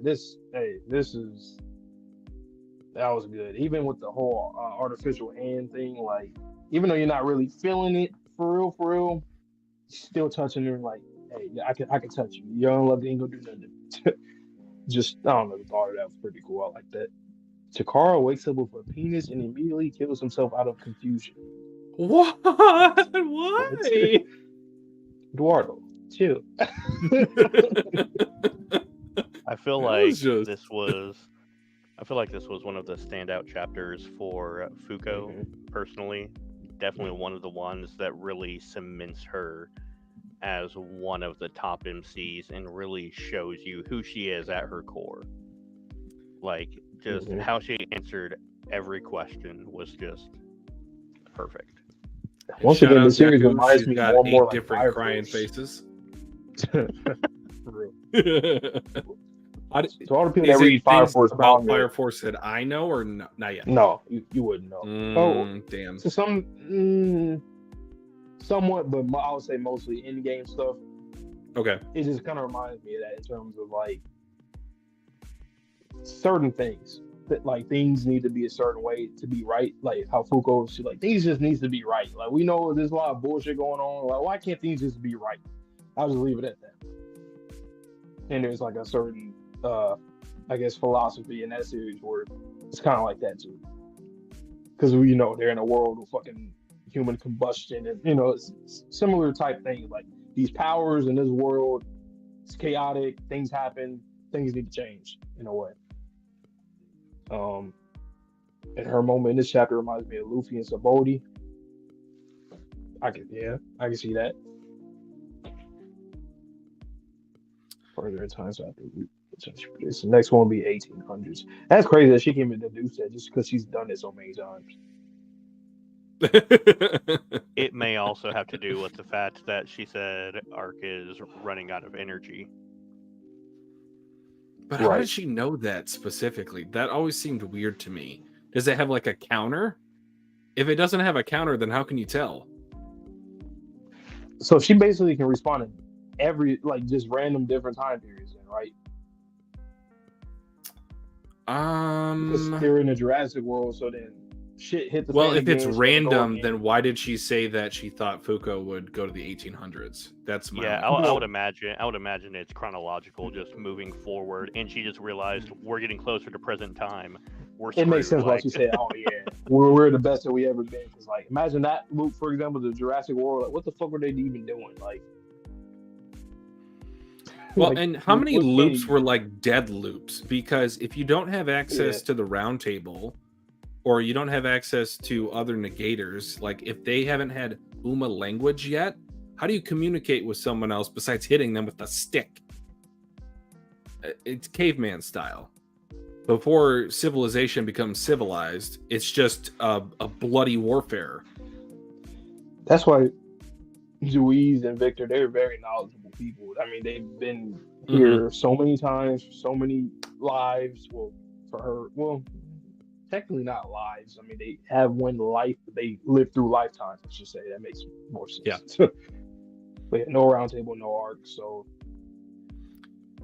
two more points I want to make on this chapter. One is that I theorized at the beginning of my reaction video is last volume, Unruin and Seal were trying to destroy the round table so that they wouldn't have an arc to go into the next loop. What does that do for the next loop? Let's just say they are able to destroy it. Or what if it breaks? Do they still get like what's going on there? I don't know. Do we still have a round table? Do we have unlimited spaces? Are all the events open up to all of humanity? that is interesting because I would think if you destroyed the game would end. No, but So, it's I feel set to be the last loop, but they're also saying Arc might have one more go around. Well, So there's something there, I think. Juiz also stated in the past that even if you don't play the game, that just means the punishments 3 months. get added every three months. Whether you are playing or not, God is going to punish the world. It is what it is. So is Roundtable the Yeah, only function is to give us the ability to obtain more power? I think. It's essentially the only way of fighting back. Because So it's like- without that, we don't have quests, rewards, anything. It's always got to be step one. So it's like in COD Zombies when the mystery box just go on when Teddy Bear shows up. It's over. You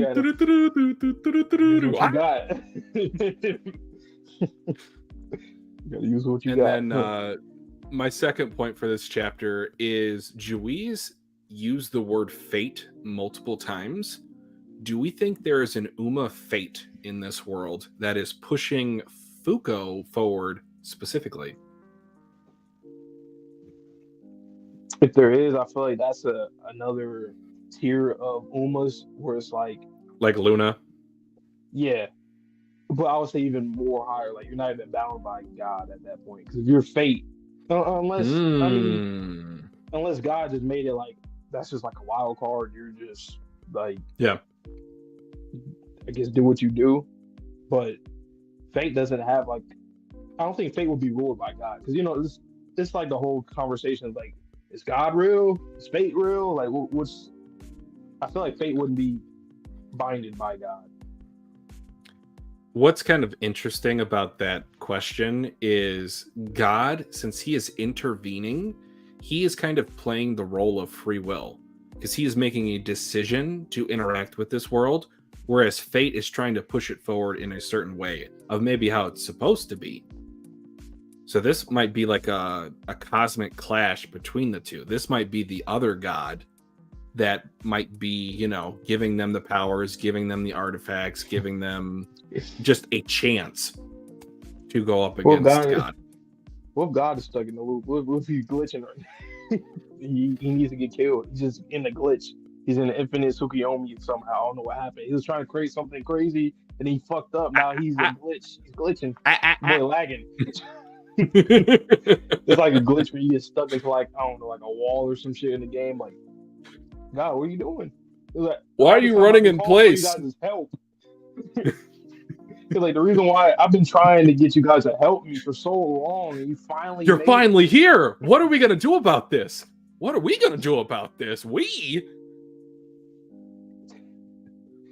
right, chapter 123. That's a good one. Okay, bet. Let's get into it. I'm liking this volume a lot. It's very different. It's one of those things that I've been wanting, like specifically with Billy, and this right here with Louise and Fuko and Andy. All right, chapter 123. Chapter's called Reset. So that's the question, huh? Do you want to continue? Or do you want to reset? That I knew it had to be something like that, game related. That card is Remember. The artifact that rules over memories.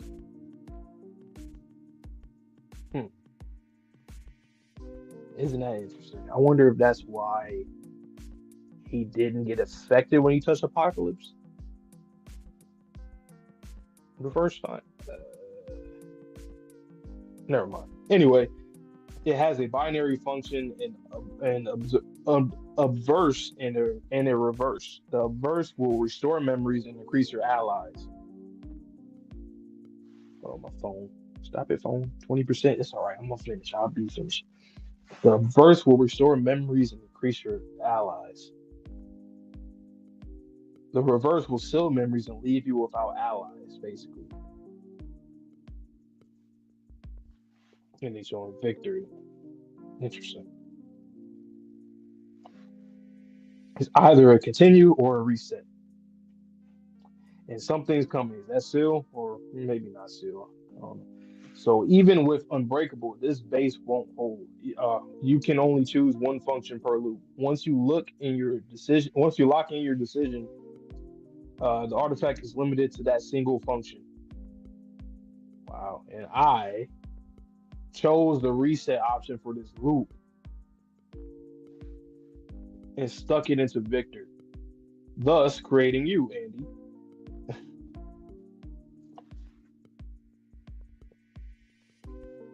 Hold on, let me read the other page again real quick. Wait. Okay, a verse, restore memories and increase your allies. The reverse will seal memories and leave you without allies.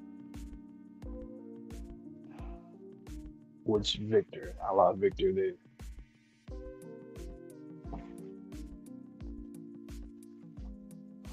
Oh. Victor creating you. Okay, let me continue. This one didn't work out either. What are we lacking? What? Juiz. Let's call it quits already. Victor, 99 loops, approximately 455.4 billion years. You've done all that you could do. You must be satisfied by now. Don't you think it's about time to just let it in? Quit speaking nonsense. If we give up, then everyone's hard work up till now will have been meaningless. What will happen to the wishes of everyone? The VA gonna kill this, by the way. What will happen to the wishes of everyone who risked their lives for us? Also, you wouldn't be able to die. We need to remember, if we had that card, everyone will reconverge, and we could improve upon our past mistakes. Let's search for remember in this loop as well. We'll stake our fate on the discovery of that artifact. You're with me, right, Victor? Like, yeah.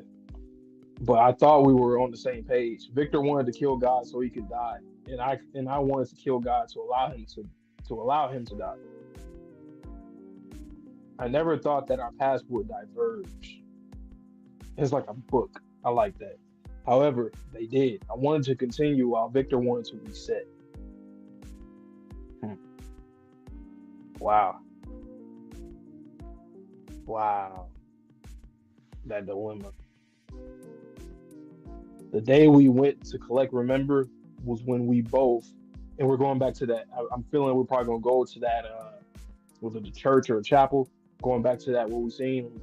Yep. Remember in this church, they're in the midst of war outside. Oh, and then the angel statue. Whoa. They're in the midst of war outside, but the conflict hasn't reached here. I'm sure this war is yet another case of people fighting for those they seek to protect. There it is. Now we get everyone back together. Now we can get everyone back together. Ooh, damn. Slash. Hey, damn. What do you think you're doing, Victor? You were my beacon of hope in this never-ending current of time. No matter how many times. That is so crazy. This shit is wild. Wow. Oh man. This is wild. This is wild. Perverse and obverse. Goddamn. In this never-ending current of time, no matter how many times I've been on the brink of losing my mind, knowing that I would be able to see you again was enough to keep me holding on. I couldn't care less about the fact that I'm unable to die. So just please stop suffering for my sake. Damn. Quit starting over. Remember, it's just going to give you hope. Remember is just going to give you hope. It'll let you assemble allies and fill your head with dreams. Just forget it all. Forget me, forget allies and responsibility. Juiz, I won't let you go through another loop. I'm going to kill you right here so that in the next world, that she's about to stab him in the head, you'll forget everything and live a life full of happiness. Look at that panel. I like that. Oh, wow. Wow. And wow. I see. So that is how you really feel your vision of justice, and she uses injustice right there. Wow. Impossible. Injustice has never worked on me before. Juiz, deactivated. All I want is for you to be resets Victor's memory. Wait. All I want is for you to be reset Victor's memories. You fool.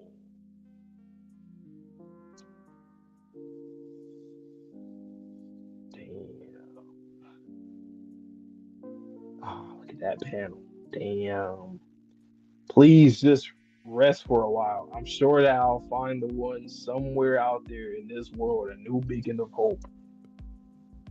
I do really like that both Juiz and Victor, they can play off of the fact of like Fuko and Andy helping both of them respectfully. Like they gave both of them hope, essentially. And this love story, nightmare love story is going to end right now. It's about to end.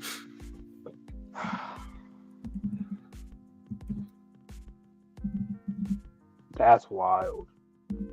So yeah, Andy is the card. Listen, well, it's still weird though. It's still weird. Andy, isn't it? Like, I get it. Like, okay, he was birthed.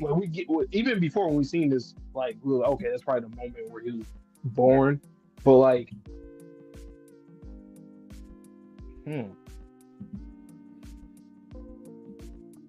or no, I still that artifact is interesting. I wonder if there is like already like someone's information, like say Andy himself, which he was. Well, I don't know what time period this. Well, okay, my mind is going all over the place, but I guess we still don't really have our answer though. In a way, like, we have our answer, but we don't know how he's created. Yes and no. Specifically, how does Remember work to create Andy from a reset insertion? Like the only thing I could think of is like it's a card. Maybe somehow Andy already had like. Him as a person was already in the card, like got transferred into the card, and then I don't know. Are you thinking maybe like that card might have had sentience, like Apocalypse? Yeah, either that or someone like uploaded Andy or into that. But like I can't like there's nothing else that Like, I don't know. So remember when we were seeing those Victor memories? I think it was episode like 22 with the green palette, and it showed Juice stabbing him down, and she was crying. I had the longest discussion after this chapter because I couldn't quite comprehend why she was crying, because that seemed to be a painful decision, and now I don't know. I don't know. Was it a slight retcon? I could have sworn I remember her hair being longer when we first seen it. Ooh, what do you mean? Because he cut it here. He had cut her hair short here. Like when he was fighting, when he sliced her hair was shorter. But I feel like when we first I think this is a further loop in the process because they've been looking for Remember for a number of different loops after they were made aware. So they were probably here before. Wait, but I don't know. Because they had to find it. Likely its location was probably a quest reward. That's my guess. Mm-hmm. Okay. Because she would have won against Billy if she didn't use Injustice, which backfired. Surprise. And that's another thing. Like Billy changed. Like Bill. That's another thing that changes too. Like Billy actually being, and like that all makes sense now too. Somebody had commented that right now, so I was just thinking about it. Yeah, he's a crazy character. Dope, very dope character. Yeah, there can be multiple reasons why Juice is crying here. One, she's pretty much sacrificing Victor, making him forget everything, removing him from the loop, and absolutely she loved him.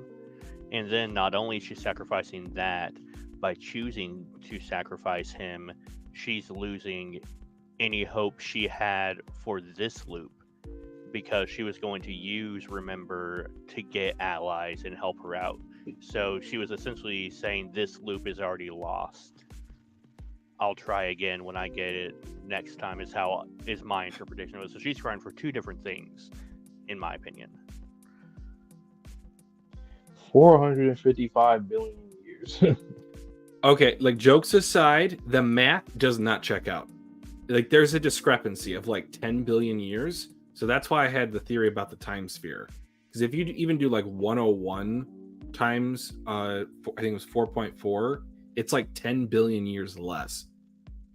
So for him to say it's been about 454, you don't say just about 454. So were you already alive 10 billion before? Were you alive 10 billion after? Did you age yourself up with the time sphere? The math, there's a slight discrepancy there. Unless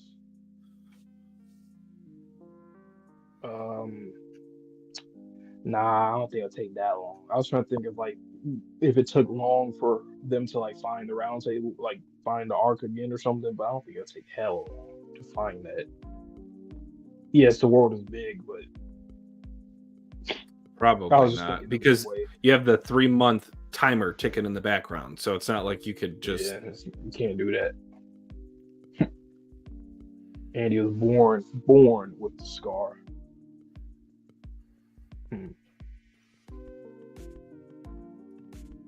You didn't see the round table when she looped to the Jurassic period, did you? I don't think so. It was like small. Oh, you did see it? Yeah, I seen it. It was like down in the back. I seen it. But okay, that's kind of what I was like hinting at. I didn't remember if it traveled to the exact same location or if it like dropped her off.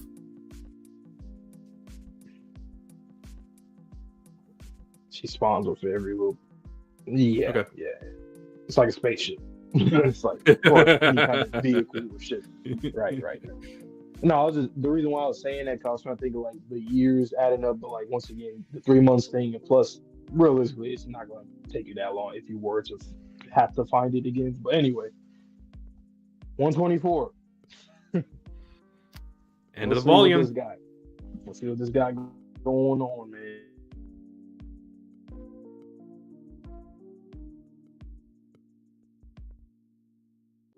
Let's hear it is. Chapter title is, well, before that card is the artifact, remember. I stuck into victory, thus creating you, Andy.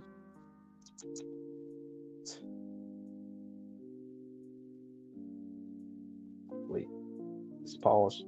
Hold on. I don't know why. Wait, let's see something. Come on, jump. All right, here we go. Ooh, nice color page. I like that. I like that. Undead Unluck. Undead. Chapter's called Andy, huh? All right. Undead though. Grave of the Fallen. The hell? I feel heavy. It's hard to breathe. Dirt. Am I buried? Which way is up? This way. You gotta spit so you know which. Well, that's like where the avalanche. I guess the same logic goes into it. Anyway, boom. My first memory is of me emerging from a grave. That's wild. That's wild. That's a wild thing to think about. When you're born, you know how you're born, but like you come out the womb, and then What's the difference? he was born from a fucking grave. Like that. Just that concept. Like I never thought of something so backwards. That's like the most backwards thing I've seen. The concept I've seen. Anyway. Emerging from a grave. Even now, I can still, and he's coming up to, but taste the dirt in my mouth. Ugh. Andy, I was buried as one of the fallen in battle. My name, what I had been doing up till the end, I didn't remember any of it.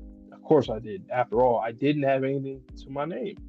No parents, no friends, no recollections. I was born from Remember's stab. I'm Victor's alter ego. That's something that we talked about too real early, like a split personality, alter ego type of. But that's interesting. Like alter ego literally like personified. It became humanoid. Andy, yes, likely a phenomenon born of Victor's regeneration. In order to regenerate himself, he created a persona outside Remember's reach in an attempt to break the status quo. I assume that is actually really wild. Because he was trying to regenerate himself, it's like he created a clone just because that's wild. Like I kind of want to like I hope we probably won't, but I kind of want to like just see that how that looked, but just like a really weird looking gruesome type. Not it doesn't have to be gruesome, but like dark and grimy type of panel. And the small handful of memories that I do have, my guess is that those were Victor's reset memories. Okay, let me look at these. Kind of hard to see, but I see people. I see different people. I guess the mangaka drew that purposely. Some of them did look like not done because, yeah. So I put a cork in my brain. Okay. Those were Victor's reset memories attempting to regenerate. Your mind took those fragments and recognized them as part of your own memories. The harm I've inflicted on you is unmeasurable. I will gladly repay you with my life if you so desire. Miss Juiz, cool, huh? Ooh. Got the katana all right at her. Andy, that day is when all my suffering began. Oh, okay, we're doing something. I think I know where we're going. That's interesting. Okay. Ooh.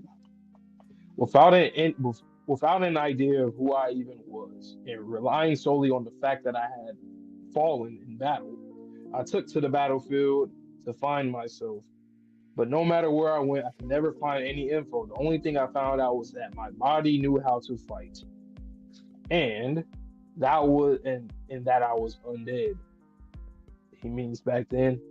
It's like he literally, like Andy really is the perfect idea of a zombie. Like I feel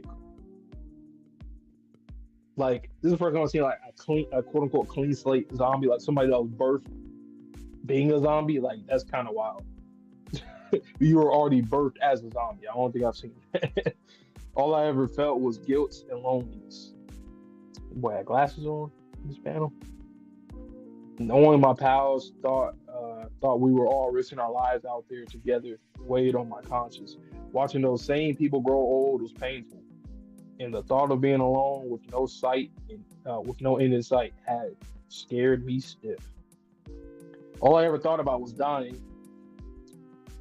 50 years ago, when you guys captured me, I asked Nico to experiment on my body. And thanks to him, I found out that I really couldn't die. I stopped caring about everything. I gave up on dying and spent my days using the pain of suicide to feel alive. Wow. I had no hope, not a scrap, until I happened to meet Fuko. It was then I found a sense of hope. Andy, that felt bigger than the last one. Yeah, what's going on? What's going on out there? I'm not letting you off that easy. You're going to witness it all, from the suffering you helped create to what I gained after I met Fuko. My happiness. The floor above us is falling. Ark is going to get crushed. Sure. Fuko, on it. They out. Or at least she's out. Hook me up with some killer unluck. You got it. Huh. I used to hate it so freaking much, but now I can say it with my head held high. Miss Joey, stand clear. I'm Andy the Undead. Ah! Well, managed to weld that shut. But why was there still magma? I mean, I killed that Uma. Oh, come on. The details don't matter. Hey, Juiz, thanks a bunch for bringing me into being. Are you watching, Victor? I like how that switched. Because first, that's interesting. Like, if he never met Fuko, and like somehow he was still, if he never met Fuko, he would hate the fuck out of Juiz if he learned all that information. Like, if he knew this, in which he told them, if he knew that before, without Fuko, that katana would have been through her throat right now. Damn. Are you watching, Victor? And Victor, thank you for making me undead. And thanks to everyone, everything and everyone I've encountered so far. These two are it. I found them. No, the days I spent lying with all of you helped make me who I am. Less than lying, living with all of you. And thanks to you guys, I'm going to be able to cross time to protect you. We found them, our beacons of hope. Undead, now, and Unluck. Let's go. It's looping time. That's a cliffhanger. That's a cliffhanger. You could say that. Wow. Huh. Man was born dead or undead. Born buried. Have you ever seen that before? In any concept? No, you're starting at the end. What type of person reads the last page of a book? That's Andy. Against his will.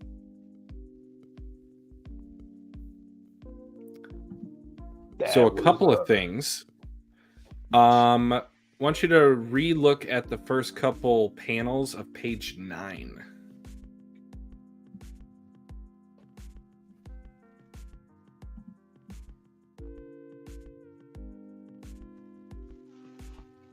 Hold on. Wait, what page you say? Page 9, the first 2 panels. Page 9. I have to get out of there to my phone. You did well, phone. It's dying. Died, it's literally like 5%, 7%. All right, page. My bad. What page again? My bad. 9. Okay. Page 9. You talking about stuff that I was saying? I was like Scribble Scrabble. Scribble Scrabble. In the background. Yep. It was really hard to see. I could like see that one person there. He had like a tattoo on his arm. You want to know what I think? I think that is going to be some new characters that we get in the next loop for the original Union members. Because you do see one man kind of dressed almost like a suit, I think, that Andy jumps in front of or someone jumps in front of. Oh, yeah. Remember? Yeah. I think we saw some of these in the Victor memories. You see like maybe the back of a round table chair up there at the top. Wait a minute. Yeah. Because we're going to the 1800s, right? Or basically, or we should. That's where we're going to start, probably. Wow. So he might actually meet some of his homies again, or not the same. And he might finally be able to tell them that, like, if we win, I get to grow old. So, like, I do have an end in sight now. And that's the perfect, like, conclusion to that. It's going to be so cathartic once we get to that. What is going on in some of these panels? You see Joey standing by. Oh no, that's Andy right there.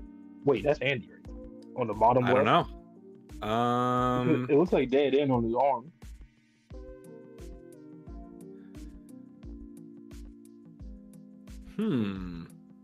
There, Well, that reminds me of might be like tattoo. the mixing of the memories, because he's saying like the memories I have, they're kind of mixed in between of what Victor had. So it's probably a blend of the two. And then him jumping in front right there. But we're also going to get like his war buddies. Like that's going to come back to Yeah. fruition. Those graves. Wow. We're going to get Joshua. Joshua. Finally some more. But one thing that I also talked about in my reaction was that it was so harrowing to think about Andy waking up in a grave, because he didn't know that he was undead up until the what if memory of Fuko being right there with him when he realized it. So when you see him in this panel in this chapter where he's full of bullet holes and he has the 2 axe from his friend, that's him realizing that like he cannot die for the first time, I think. Yeah. Okay, yeah. So it's a mixing. And then he took that even further, and he said, I felt guilt because we were all putting our lives on the line. Right? No, actually, I was never putting my life on the line. And it weighed on his conscience. Andy's such a phenomenal character as well. Nah, there's like, when you really think about it, like when it comes to like true phenomenon of the character, there's like 6 people that you can say that for. Like 100%. Andy, Juiz, Victor, Fuko, Billy. I would even argue Nico's to a certain extent, because that's just something I've not seen. Stop. Agoo. Agoo, obviously.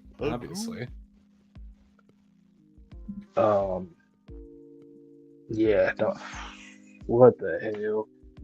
Damn, this next loop, I really wonder how to, like, I don't know. What's God going to do next? What bullshit is you going to pull next? That's what I want to know. You know what, too? I wonder, because we said this before. We've said this before. Like, will we get either characters that we know that didn't really play a huge role have more of a prominent role in the next loop? Yep. Do everybody get the same powers again? I guess, because since Fuko always commits suicide, I'm assuming she always had. And what was the other thing? Like when do they get their abilities? Like, is it always the same situation? Is Chikara always crossing the street with his parents, looking back, and then boom? Or will things happen different? I brought up that point because we as humans, we are a culmination of our memories. If we don't have memories, then we're not truly who we are specifically. So Fuko was saying that in kind of like the middle of the chapter, that she doesn't want to live in a world without hardships. She just wants to get rid of the unfair things in this world based on a creator of, their existence. But can you really be the same person if you don't have those same experiences? Right. I guess maybe if you get the memories from the last loop, like you're still you. But also, like, another point, like, what happens to the person that loops? Like, is there going to be 2 Fukos in this next loop? No. Or does this one replace the first kind of one? like with Juiz, didn't she, like, at the start of that chapter, it was like I don't know how to explain, the little, like, light, just boom, and then boom, you hear?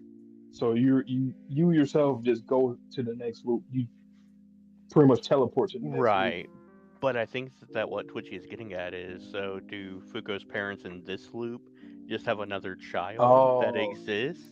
Yeah, like, do you just remove them like Ano Un was removed? Or I that's guess fucked up. Akira. I know, right? I guess It's they're like, NPCs at the end of the day, so I guess we don't supposed to oh care. my god. Which is kind of fucked up, but it's like kind of factual. Like, I guess like for Julius too, like, well, not Julius, but Foucault especially. Like for a modern day human, her circumstances are very different. So yeah, I guess it's never existed, which is damn. And then that whole bloodline and family, what the hell? Damn. Like, imagine you're someone like Nico that has children. Like, what happens if Nico were to loop? Like, if Rip ends up having a child, like, I know this is the final loop, but let's just say, what if? Like, does the entire bloodline disappear? Give birth to you? Or do you have a different dad? Yeah. Like what someone said, maybe it might be like that, where it's just your parents won't birth you. Does birth maybe another kid, or which is interesting because imagine if Foucault. Well, I mean, she wouldn't, but like, imagine if she like see, like, in movies when people like see somebody or something in a window and then they're like, no, I can't reunite with them. Oh, it would be cool to see if she like visited the house to just look or something like that. I think that would be kind of cool. Just to see that her parents are alive and well. Exactly. I think that would probably be one of the first things she should do when she loops. Is to do that, like just revisit places that she knows. Well, her parents aren't going to be born for another 2,000 years. True. But, sorry. But once we get to that point, well, do you think? No, we won't get to that point. We won't. Never mind. That's interesting. What? Okay, that's something I need to remember. We're going to pretty much stay in the 1800s and just go by time normally, unless something else happens. Do you think another loop will happen? That's a question. Here's the thing. I don't understand why it was Unruined, right? That had said this is the next one is the final one. Yeah, because they did say the arc don't have enough juice, only like one more, so maybe there is no more loops. But that does not mean that there's not another loop. That just means that the inhabitants of this one won't be able to carry the memories over to the next one. Right. There's one more chance essentially to fight back with. I guess I'm thinking that's about what it means by the last loop. Right, because if everybody is an NPC in the next loop, and God can just do whatever he wants, what's the point? Well, and then if they don't even know about the round table, it's every 3 months. Like the world is on a timer for what's 3 months times 100 or 101. Like you got 10 years? 10 years from each loop? That seems weird. Right. This God fool, man. When we're gonna meet this punk? So, after finishing this volume, who are y'all's top 5 characters right now, as it stands? I don't have no ranking. I could throw top 5, but I don't have a ranking. I can give you a top 5, but exactly same. I cannot rank them right now. I'll say obviously Foucault, Andy. Foucault and Andy. Billy, he shot the fuck up. Like he went up. He's got to be top 5. His character, man. I still have Ano Un as 4, or in the 5. Ano Un, damn, where do I have Ano Un? I think I still have Ano Un in my top 10. Not top 5. They're solidified in my top 10. Okay. It's one of those things where it's very impressive that Ano Un got to that with only a few chapters, really. But like, it's one of those things where I feel like I gotta be a little bit more fair to other characters in a way. I don't know how to explain it. That's just peace out, Word. Thank you. Oh, peace out. I don't like. 420 a.m. Bruh. Top 10. You're the GOAT. Damn. We'll put Wirt in the top 5. For real. Oh, Sean, Agu, they in the top 5 for sure. No. But Foucault and your top 5 has 10 people in it, Vonte. Billy,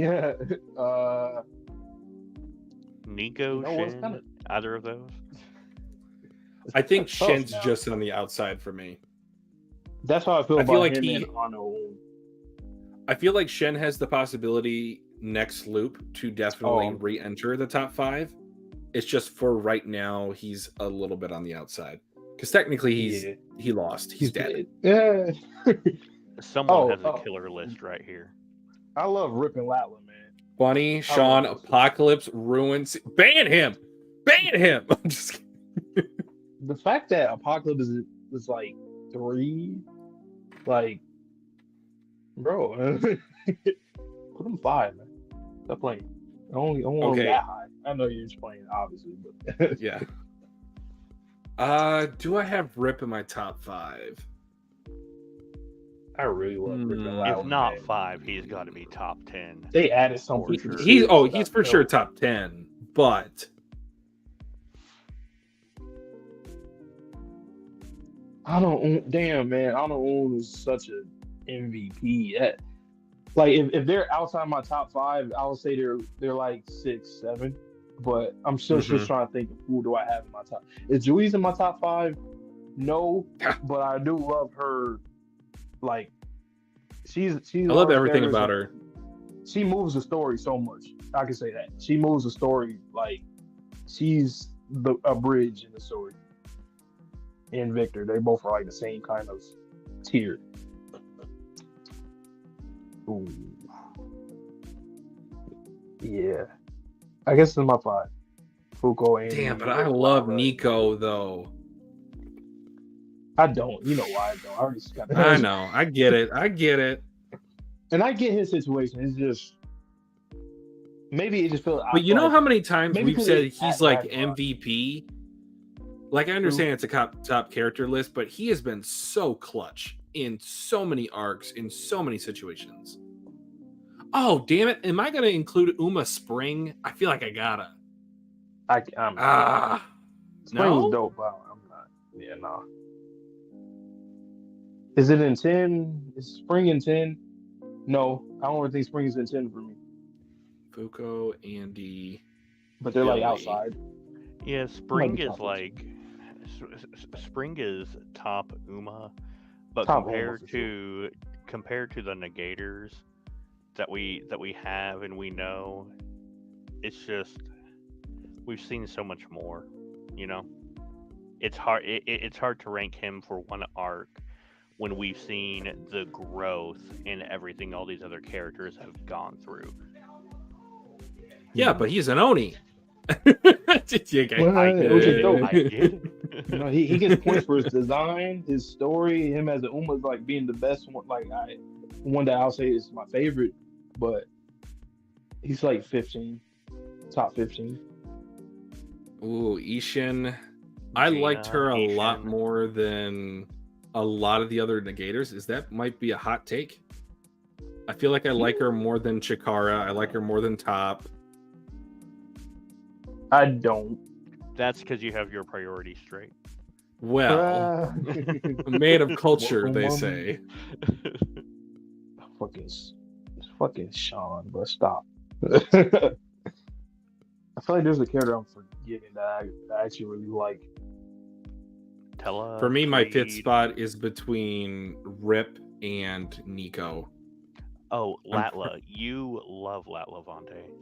Yeah, I said Rip and Latla are both in my top 5. Oh, gotcha. Okay. Both of them? Ooh. I like Fuko, Andy, Rip, Latla, and Billy. That's my top 5. Ooh, Tatiana. Tatiana would be... She's baby girl. I know. Kebab. I know. And Anaun is 6 for me. Just because, like, Anaun is probably going to go up once we see Anaun again, though. Like, I ain't going to lie. We have to see Anaun again in this next loop. They probably will reclaim their spot. Both them and Shin drop for me. Okay, my top 5, no particular order. Fuko, Andy, Billy, Anaun, Rip. That's a great top. I like that top 5. What about you, Sean? That was hard. Actually, I don't want to know. Well, it doesn't matter. Exactly. Shed's already dead. Shed's already dead. It don't matter. Plus loop things, I guess it don't matter. I really can't say mine right now based on everything I've seen, just because I'm current. Ooh, so I wonder that's really like new character stuff. That'll get me excited. if like some new characters are like really. Oh, I mean, please tell me it's your set up favorite that character way. is not Void. It better not be Void. Oh man, Because Void was the That first would person be that got killed off. hilarious. That would be hilarious. Loki, he got stocks coming into the next loop. He really does. He's like really close with Phil. He had some interactions with Victor. Void has, I feel like, the most amount of potential, if not Phil. Just because we know nothing about Phil. Favorite character is Sean. Stop. You know what? I better see Sean stocks in the next move. God damn it. You know what though? If y'all have been hyping him up for this whole loop, and he does not pop off, we're gonna have to moderate this comments a little bit. Works. I guess characters will be. I wonder how different will they be? Because, like, for example, right under, I wanted to know more about all of them because we don't. We only knew Get enough. Yeah, so I wonder if like well, I guess it doesn't matter since we don't know them yet. So you technically have like a new story for them. You know what? When Yeah, I guess it do the memories of the past loop get introduced into the person? That is vital for a number of characters. Because if you let them experience their trauma, then they'll then become who they're supposed to be. But if you intercept it ahead of time, so I'm looking at you, Asheen, I'm looking at you, Rip, I'm looking at you, Nico. If you're able to get ahead of these negator abilities before they are actually introduced to the character, you might be able to solve almost all of these problems.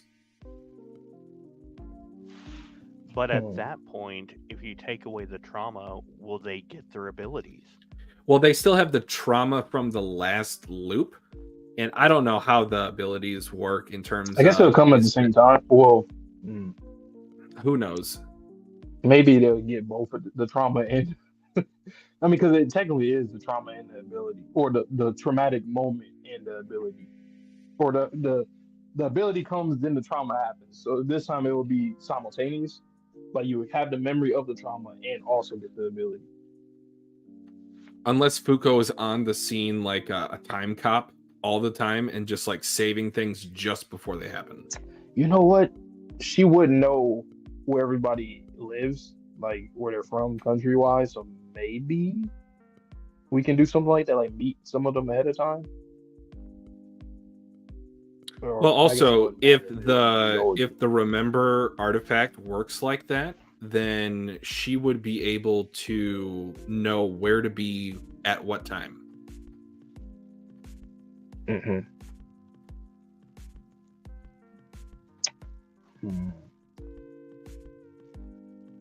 I wonder, what do you think about like Anu Un and the artifact, the G liner? How do you think that would like? Would they have to go find it, or do you think? I feel like Ano Un would have to be prevented from picking up G-Liner.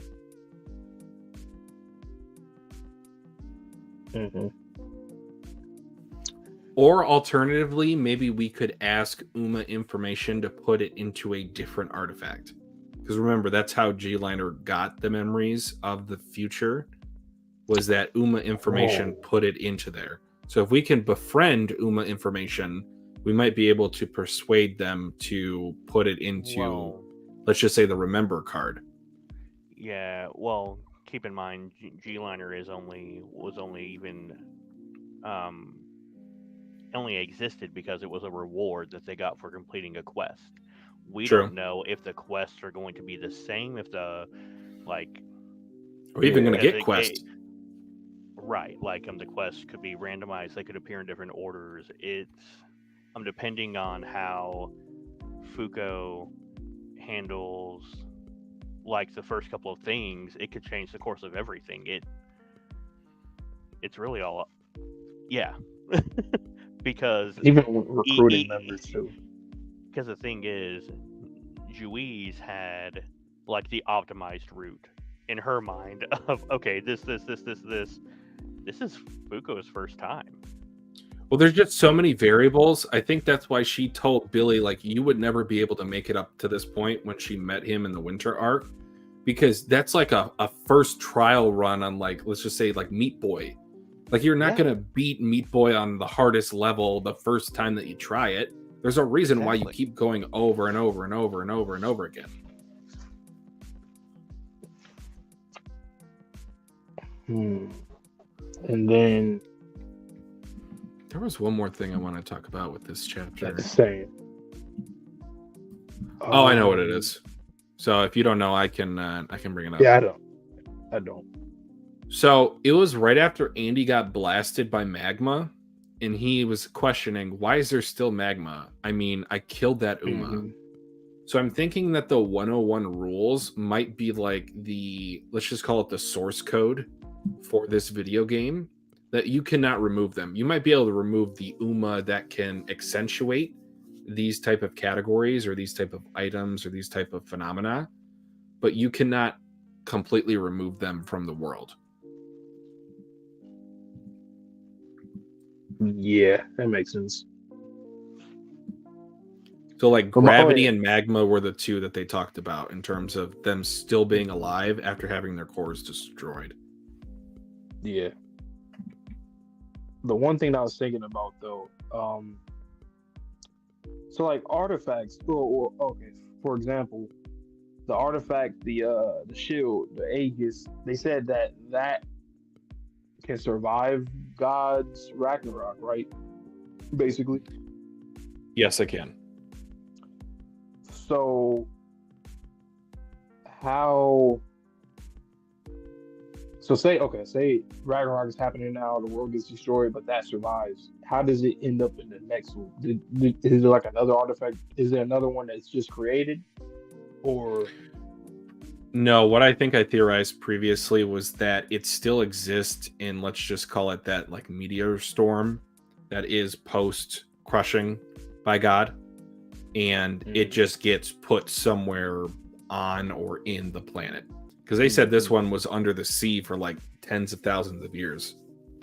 That's what I was thinking about, man. The lava could be a different Uma, because it's the same thing about like the winter to the snow thing. Like, okay, we get snow to pretty much, you know. But he specifically said, why was there still magma? Yeah. As in, like, it was the same thing. I mean, like, he killed Uma Slice, but there could still be Uma Cut. There's not a real difference between them. They operate the same, essentially. You know, even though there are minute differences. So, what about gravity, though? Lava and magma. The gravity, you know. No, I don't. That's why I'm asking the question. And literally, okay, to go on a quick tangent, magma and lava, the only difference is if it's above the surface. Or yeah. It's different. So maybe God's like, oh, is there really? No, I'm saying it's in arbitrary. This case, it would have to be. It would have to be in this case. Well, I wouldn't put it past a mangaka to do that, just to like not make it seem like a plot hole. Just like, oh yeah, there is that difference there by definition, or you know, there's a little difference there. So this is just my personal headcanon, but as far as like gravity and all those other ones that were fighting Andy before Seal had shown up, it's entirely possible that before the core was entirely disintegrated, Seal got there and ate them, and we just didn't see that happen. And he was just keeping those inside to protect them and keep them active, if that makes sense. Or as someone says, it could just be Uma Wait working overtime. But there are a couple of different ways it could be explained, but nothing, like, no canon explanation has been given. So they're just a couple of fan theories, and you just pick whatever one you subscribe to. I guess I'm just chalking it up to like Seal or something. I don't know. Seal somehow got the cores, and then it just still. I don't know. I'm keeping to my theory that the 101 are irreplaceable, and they just respawn. They absolutely So could. cheap. But I wouldn't put it past God though. He's cheap. He's cheating. I was about to he's say cheating, all that. we've seen him cheat before, so What is this deal though, man? What's wrong with him? Like, dude, what are you doing? Like, even Ruin's existence makes it so confusing to me. How so? Because like God essentially had a hand in that. Like, why is Ruin such a dick rider in the first place? That's one thing. But two, I don't know. I just feel like just the whole fact of like Billy. I know Billy was just talking shit, but he was actually spitting fact. Like, you technically are inferior to Undead, and you're kind of like a cheap copy in a way. So like, maybe I'm looking too much into it, but like God practically made something that he wanted to be able to combat or be better than Undead, and it wasn't better. Like, is there like two gods or something? Because why is I feel there's like competition there in both of those creations.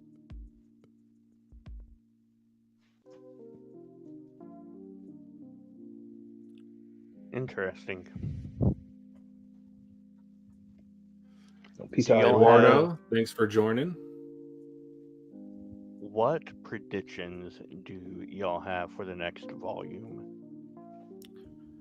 I will have to be very subdued with my predictions because I do know what the next volume cover looks like. Oh damn.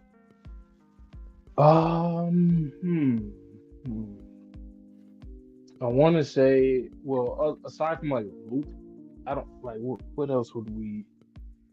But I will say that Seal has to play a role, and maybe we will see the desperation of the Umas, whereas we've seen the desperation of the humans this last volume or two. You know, I low-key wouldn't be. Nah, never mind. I think since we're building up to a Loop, I think a Loop has to happen. I was gonna say, I wonder if we'll see like a break in like. And I said this like a long time ago because I said, man, these powers are so broken. Imagine if like characters use their abilities at the same time or some shit, and then like it just broke a fragment of existence essentially. So it's like the Loop would be like basically like a glitch where there's like two worlds. I don't know. Never mind. I don't know how God is creating a new world. I don't know if it's like instantaneous or. Speaking of glitches, do we still think Billy is a glitch? I'm kind of wavering on that thought now. If he's a glitch, it depends how we define it. But going back to how we thought about it, probably not. I think he's just, yeah, he's just one of those high tier, ability. Billy is just him. He said, I negate the fairness that you perceive by me having multiple negator abilities? What the hell? What does that even mean? You negate the unfairness of someone else's perception. That's just wild. Okay, maybe maybe I'm just thinking too much of like what Billy was saying. Like, you went through all these loops and you're just ass. I might be looking too much into that dialogue. I could be. Oh, they were both. I was gonna say there were two solar flares, and I realized that Seal was that. I did not realize that was Unruin. But that makes sense. So that means that Unruin has been in the solar core all this time. But now he has to get the world ready for God now that he's on the planet. Interesting. I wonder if Luna's gonna play another part. Oh, I'm sure, actually, yeah, 100%. What'd you say? So I know Luna's gonna play another part. Oh, yeah. Do you think maybe she's one of the rebelling Umas against God? More than likely. I think she would definitely be because there's like some kind of parallel with Juiz, I feel, with Luna. So I think Luna would be that for the Umas. Plus, As the moon Juiz was is for the there Uma. at the beginning of each and every arc, Yeah. each and every loop. Sorry. So eternal punishment Yeah. to watch the Do you think creatures you this- pitied. Do you think that the sun has a Luna type of, like that?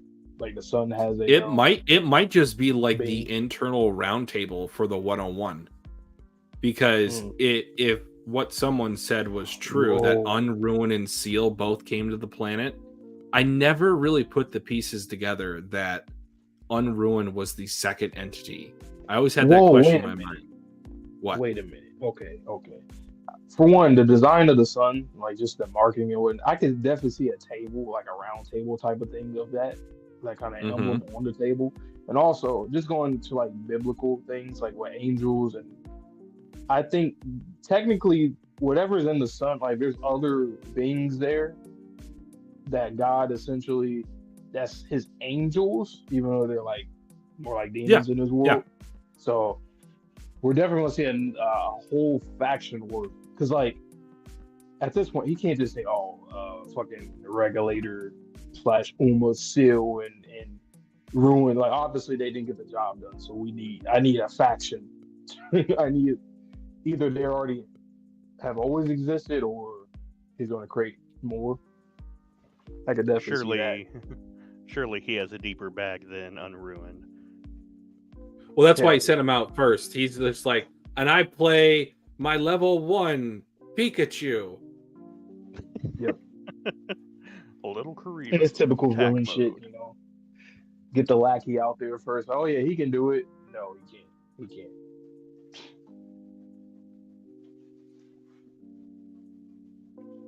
This series could honestly go on for decades if he wanted to. Because I can imagine there being an Uma war. Not there for my being sake. an entirely... Well, I'm not saying I want it to, but I'm saying, like, theoretically, if he wanted to, this series could go on for another 10 years. There's so much you need to do in the next loop. There's so many splitting or branching plot lines that emerge by inserting a new X factor into the story at critical points in time. In terms of real time / in series time spent, it makes sense. But I'll be like, bro, I'm tired of the story. Not in a bad way, but tired. Like, damn, we cannot win against. Like, can we win? I'll take a hiatus from the manga just because. I can't read this. Like, as a fan, like, I want these guys to win. If it's a decade of real time, I'm like, God damn. You want resolution, of course, but like, just theoretically, I was thinking, like, if we introduce another 99 members of the 101, oof. Do you think God is going to make like a crazy change or adjustment to this new world? Or do you think he's going to add something that wasn't there prior in a prior loop? I theorize that he could give original or new negator abilities to some of our characters that were not negators previously. So like Miko. And that could screw them over just as they're, starting to get their footing a little bit. And what's his name? Bui? Is that his name? Bui? Bo? Bo, was it Bui? His, I guess, right-hand man, the way that he said when he was dying, like, oh, if I had, the next time Could have been wiser. Yeah. So I wonder. Also, Nico's wife. Actually, I wonder if Layla, something different would be for Layla. That'd be interesting. We said it before too about what if she ends up getting the fortune, or their dynamics just change in general, like the whole love story. I guess that'd be interesting too. Well, if they're twins, what happens if now Latla is the sick one? Yeah. And Rip gets memories of Layla, but now he loves Latla. Oh no. Right? There's so many what ifs. I love it.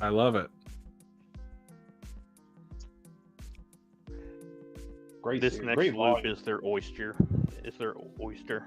Like, they can do so much. Everything is on the table. And the fact that he hasn't taken like a break, like officially in like 4 years, That's wild. this guy is a madman. I can already see Fuko getting all frantic and stuff when she has to like give orders to like the union members. And Andy like, okay, guys, you gotta do this, gotta do that, gotta do that. Yaro domo. Great. These two characters are phenomenal though. Like, and you know, I've always said I have a rule, or not. It's not a forced rule. I just typically don't have main characters as like number one, number two, typically. But you gave me two of them in the series, and both of them get the 1 and 2 spot. That's ridiculous. In terms of how I rank characters, MCs typically aren't. And you gave me two of them, and they're both top 2. That's wild to me. And that's saying something coming from Vonte's perspective, because Oh, yeah. I'm normally known as the MC Stan Supreme. So him saying that, you got to give your kudos and their Like, flowers. it's usually never like that. There's only like This story is really something no other special. series like that. Yeah, Golden Week. Yeah, that's like the only time. So mandatory breaks makes sense. Damn. You know what though? Since they're like going into like, well, it seems like we'll be in the 1800s. What happens to like when it comes to our technology? Like, say we get Nico, right? Like, are we going to advance fast, or are we just going to have to use what we got from that time period? Well, it might have to It might depend be on tougher. any sort of resources that they're able to mine, because he said multiple times, or at least it's been mentioned about the black ore or metal.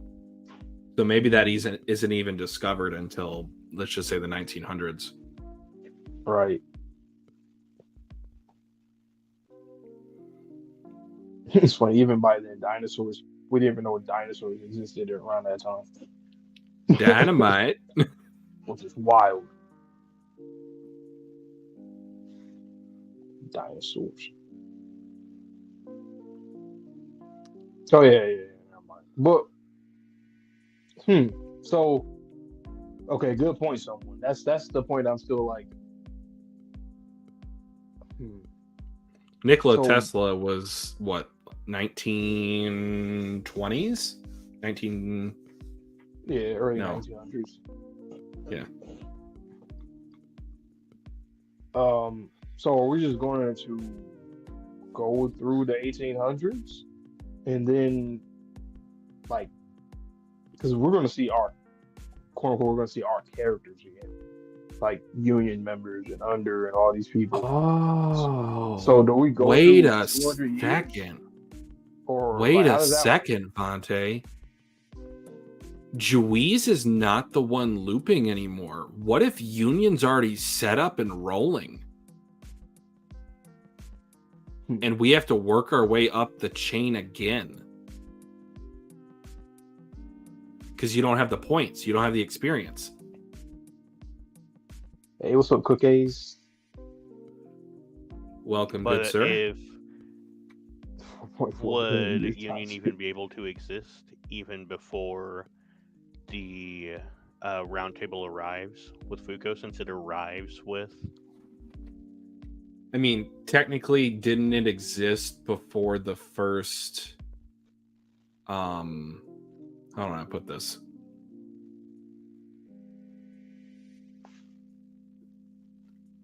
It's kind of like the chicken or the egg. Right. So I was going to go down a road, and I was like, there's no proving that. It's all headcanon. So I'm still confused about. So if we go to the 1800s, right? That's like the time, or at least that's what Juiz thinks, an estimate of where Fuko would loop to, right? Yep. Do we just go through those years and then like 200 years worth to get back to our characters, or does it like, do we time skip? Like, what happens there? No, I think she has to live through it. She has to interact with the people of the times. And it's not like So- she's undead herself, so she does have to survive in this world.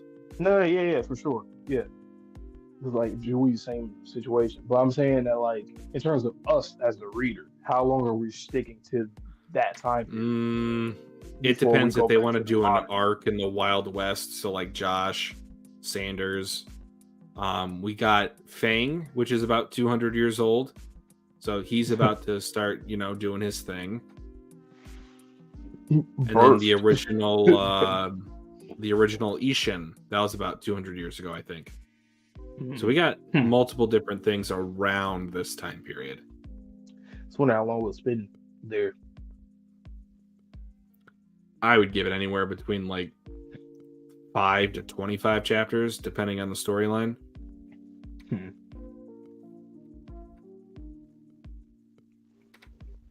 Because that'd be cool. We spend time with those characters, and well, we kind of already did. So I guess we can't. I think the mangaka set it up properly because we're in the book, Andy's past, where we got the gist of him and his.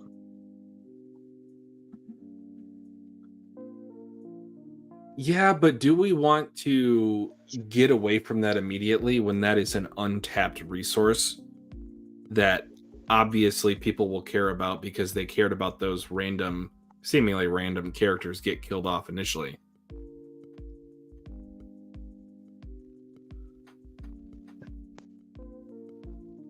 Fuku could accidentally stop someone from being born. I mean, technically. She could become her own mom, right? Theoretically. Fuko can do anything she sets her mind to. Let's be honest. She has that willpower now. Well, at least we know more. At least, actually, okay. We finally know Billy, Juiz. We kind of already had Victor Sands and Andy. Like, we now know them. Motherfucker that we don't know what's You going are on. hella loud, Vonte. I don't know what's going on. You look like blasted. Really? Damn. Yeah. One of my earphones did die. So I don't know how that did that. Let me see. You're like a lot louder. Damn. That's weird. How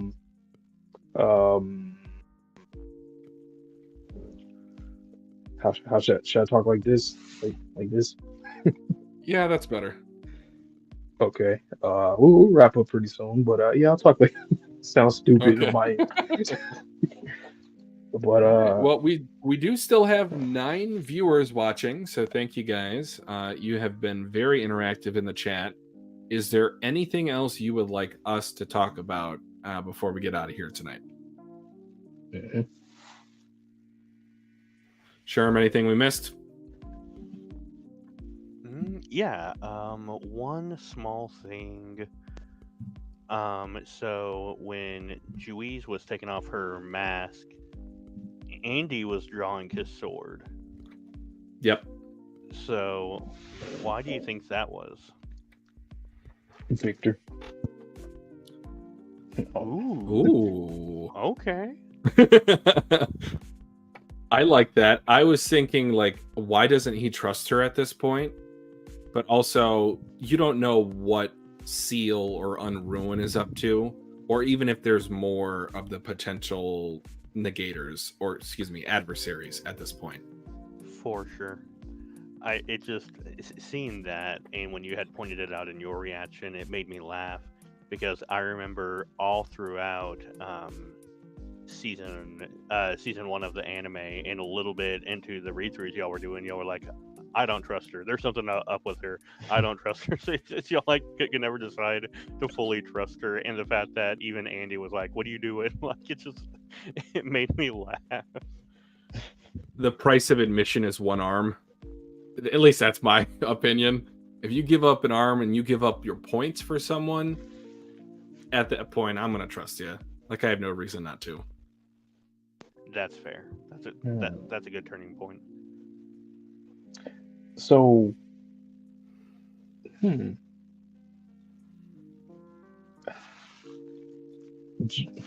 me see. So, would Juiz You're a robot. Oh damn! Can you hear me? You're back. What the hell? Would Louise be in the next loop? Or is she done? She might be like a normal person. She might be on like a Imagine farm. how she got back into Finland this shit. That was fucked up. She becomes sunflower teacher lady. Not the sunflower teacher lady. Someone is wanting to know if you guys think we'll ever find the original users of unbalance and undefinition. Unbalance, yes. Yeah. Because they might need to be used as the architect in order to help create a new version 2.0 of Union. Undefinition, probably not. If I had to guess. You know, it's kind of funny. So, Victor will technically forever be inside Andy's head, right?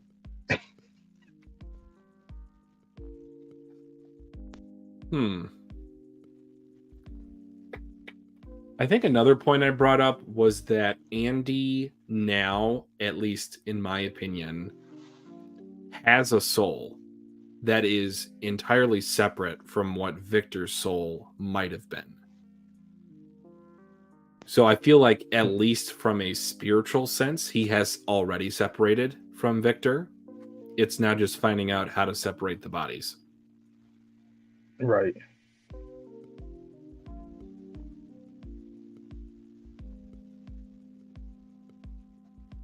Because Victor, you cannot be go have sex, man. You can't do that. You can't be there. Karama, turn it off. This is my Hanada. Exactly. I like that profile picture, Quetzal. Nice. Nice at that. Oh, I know who that is. I shouldn't know that panel, but I know who that is.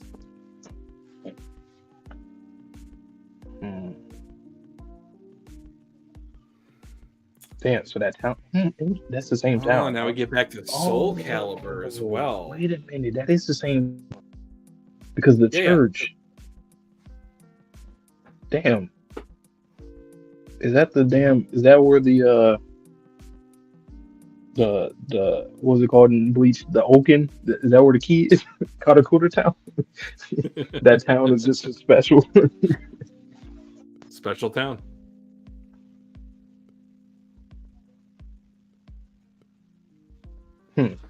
So do you think that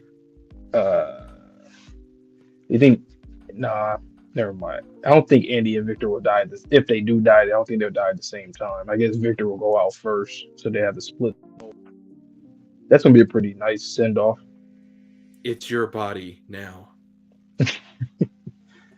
I had it for 455 billion years. He's like, I'm a checkout now. I'm way past my checkout time. Who wouldn't at that point? Like, let's be honest. Holy crap. I have to give it up to him, though. 454 billion years before you finally decided, okay, now I've had enough. I kind of do wish we seen his perspective a little bit more, like, throughout those years. But I guess we get the gist of it. Like, the sacrifices and stuff him and Louise had to do. It's one of those implicit things that it's good to use implicit storytelling there.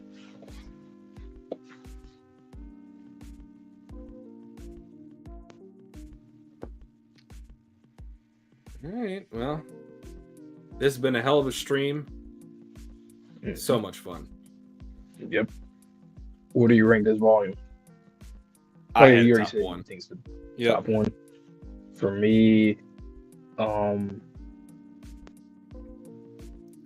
Nico conclusion. We got Billy's negator power officially revealed. It's the official loop of the structure of the loop, and we also got Andy's identity. It's top one, because I got literally everything that I kept asking for. Except for God. This was like all the answers. to get you ready. Is this the end of season 3?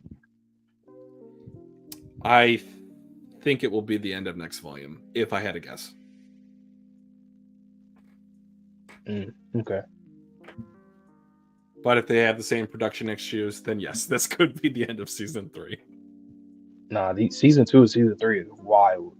Like, damn.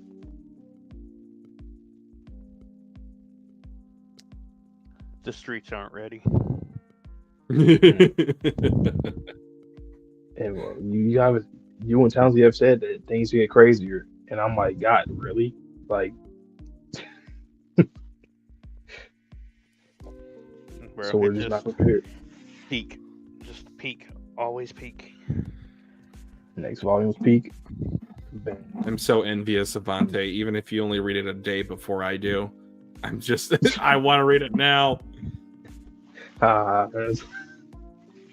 Yeah. When are you going to read it and upload it? Oh. Just so people know when to be on the lookout for it. Probably what, like So Thursday or usually- Friday? Yeah, because usually we would have it up a day or two before the stream. So yeah, Thursday or Friday, which means that I'll probably read it maybe Wednesday. Heck yeah, I expect all the messages Wednesday. But damn, getting to read the next chapters in one day as opposed to across 2 to 3 months. That's another thing I didn't really think about. The fact that like and people have to read, we're binging, and we're getting all this heat. It's always heat, even if it is week after week. But damn, we're spoiled.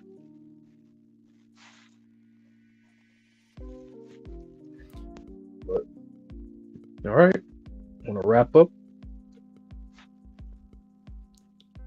Yeah, go ahead. No, no, you can do it. It's just my mic Okay. is weird. I don't want to.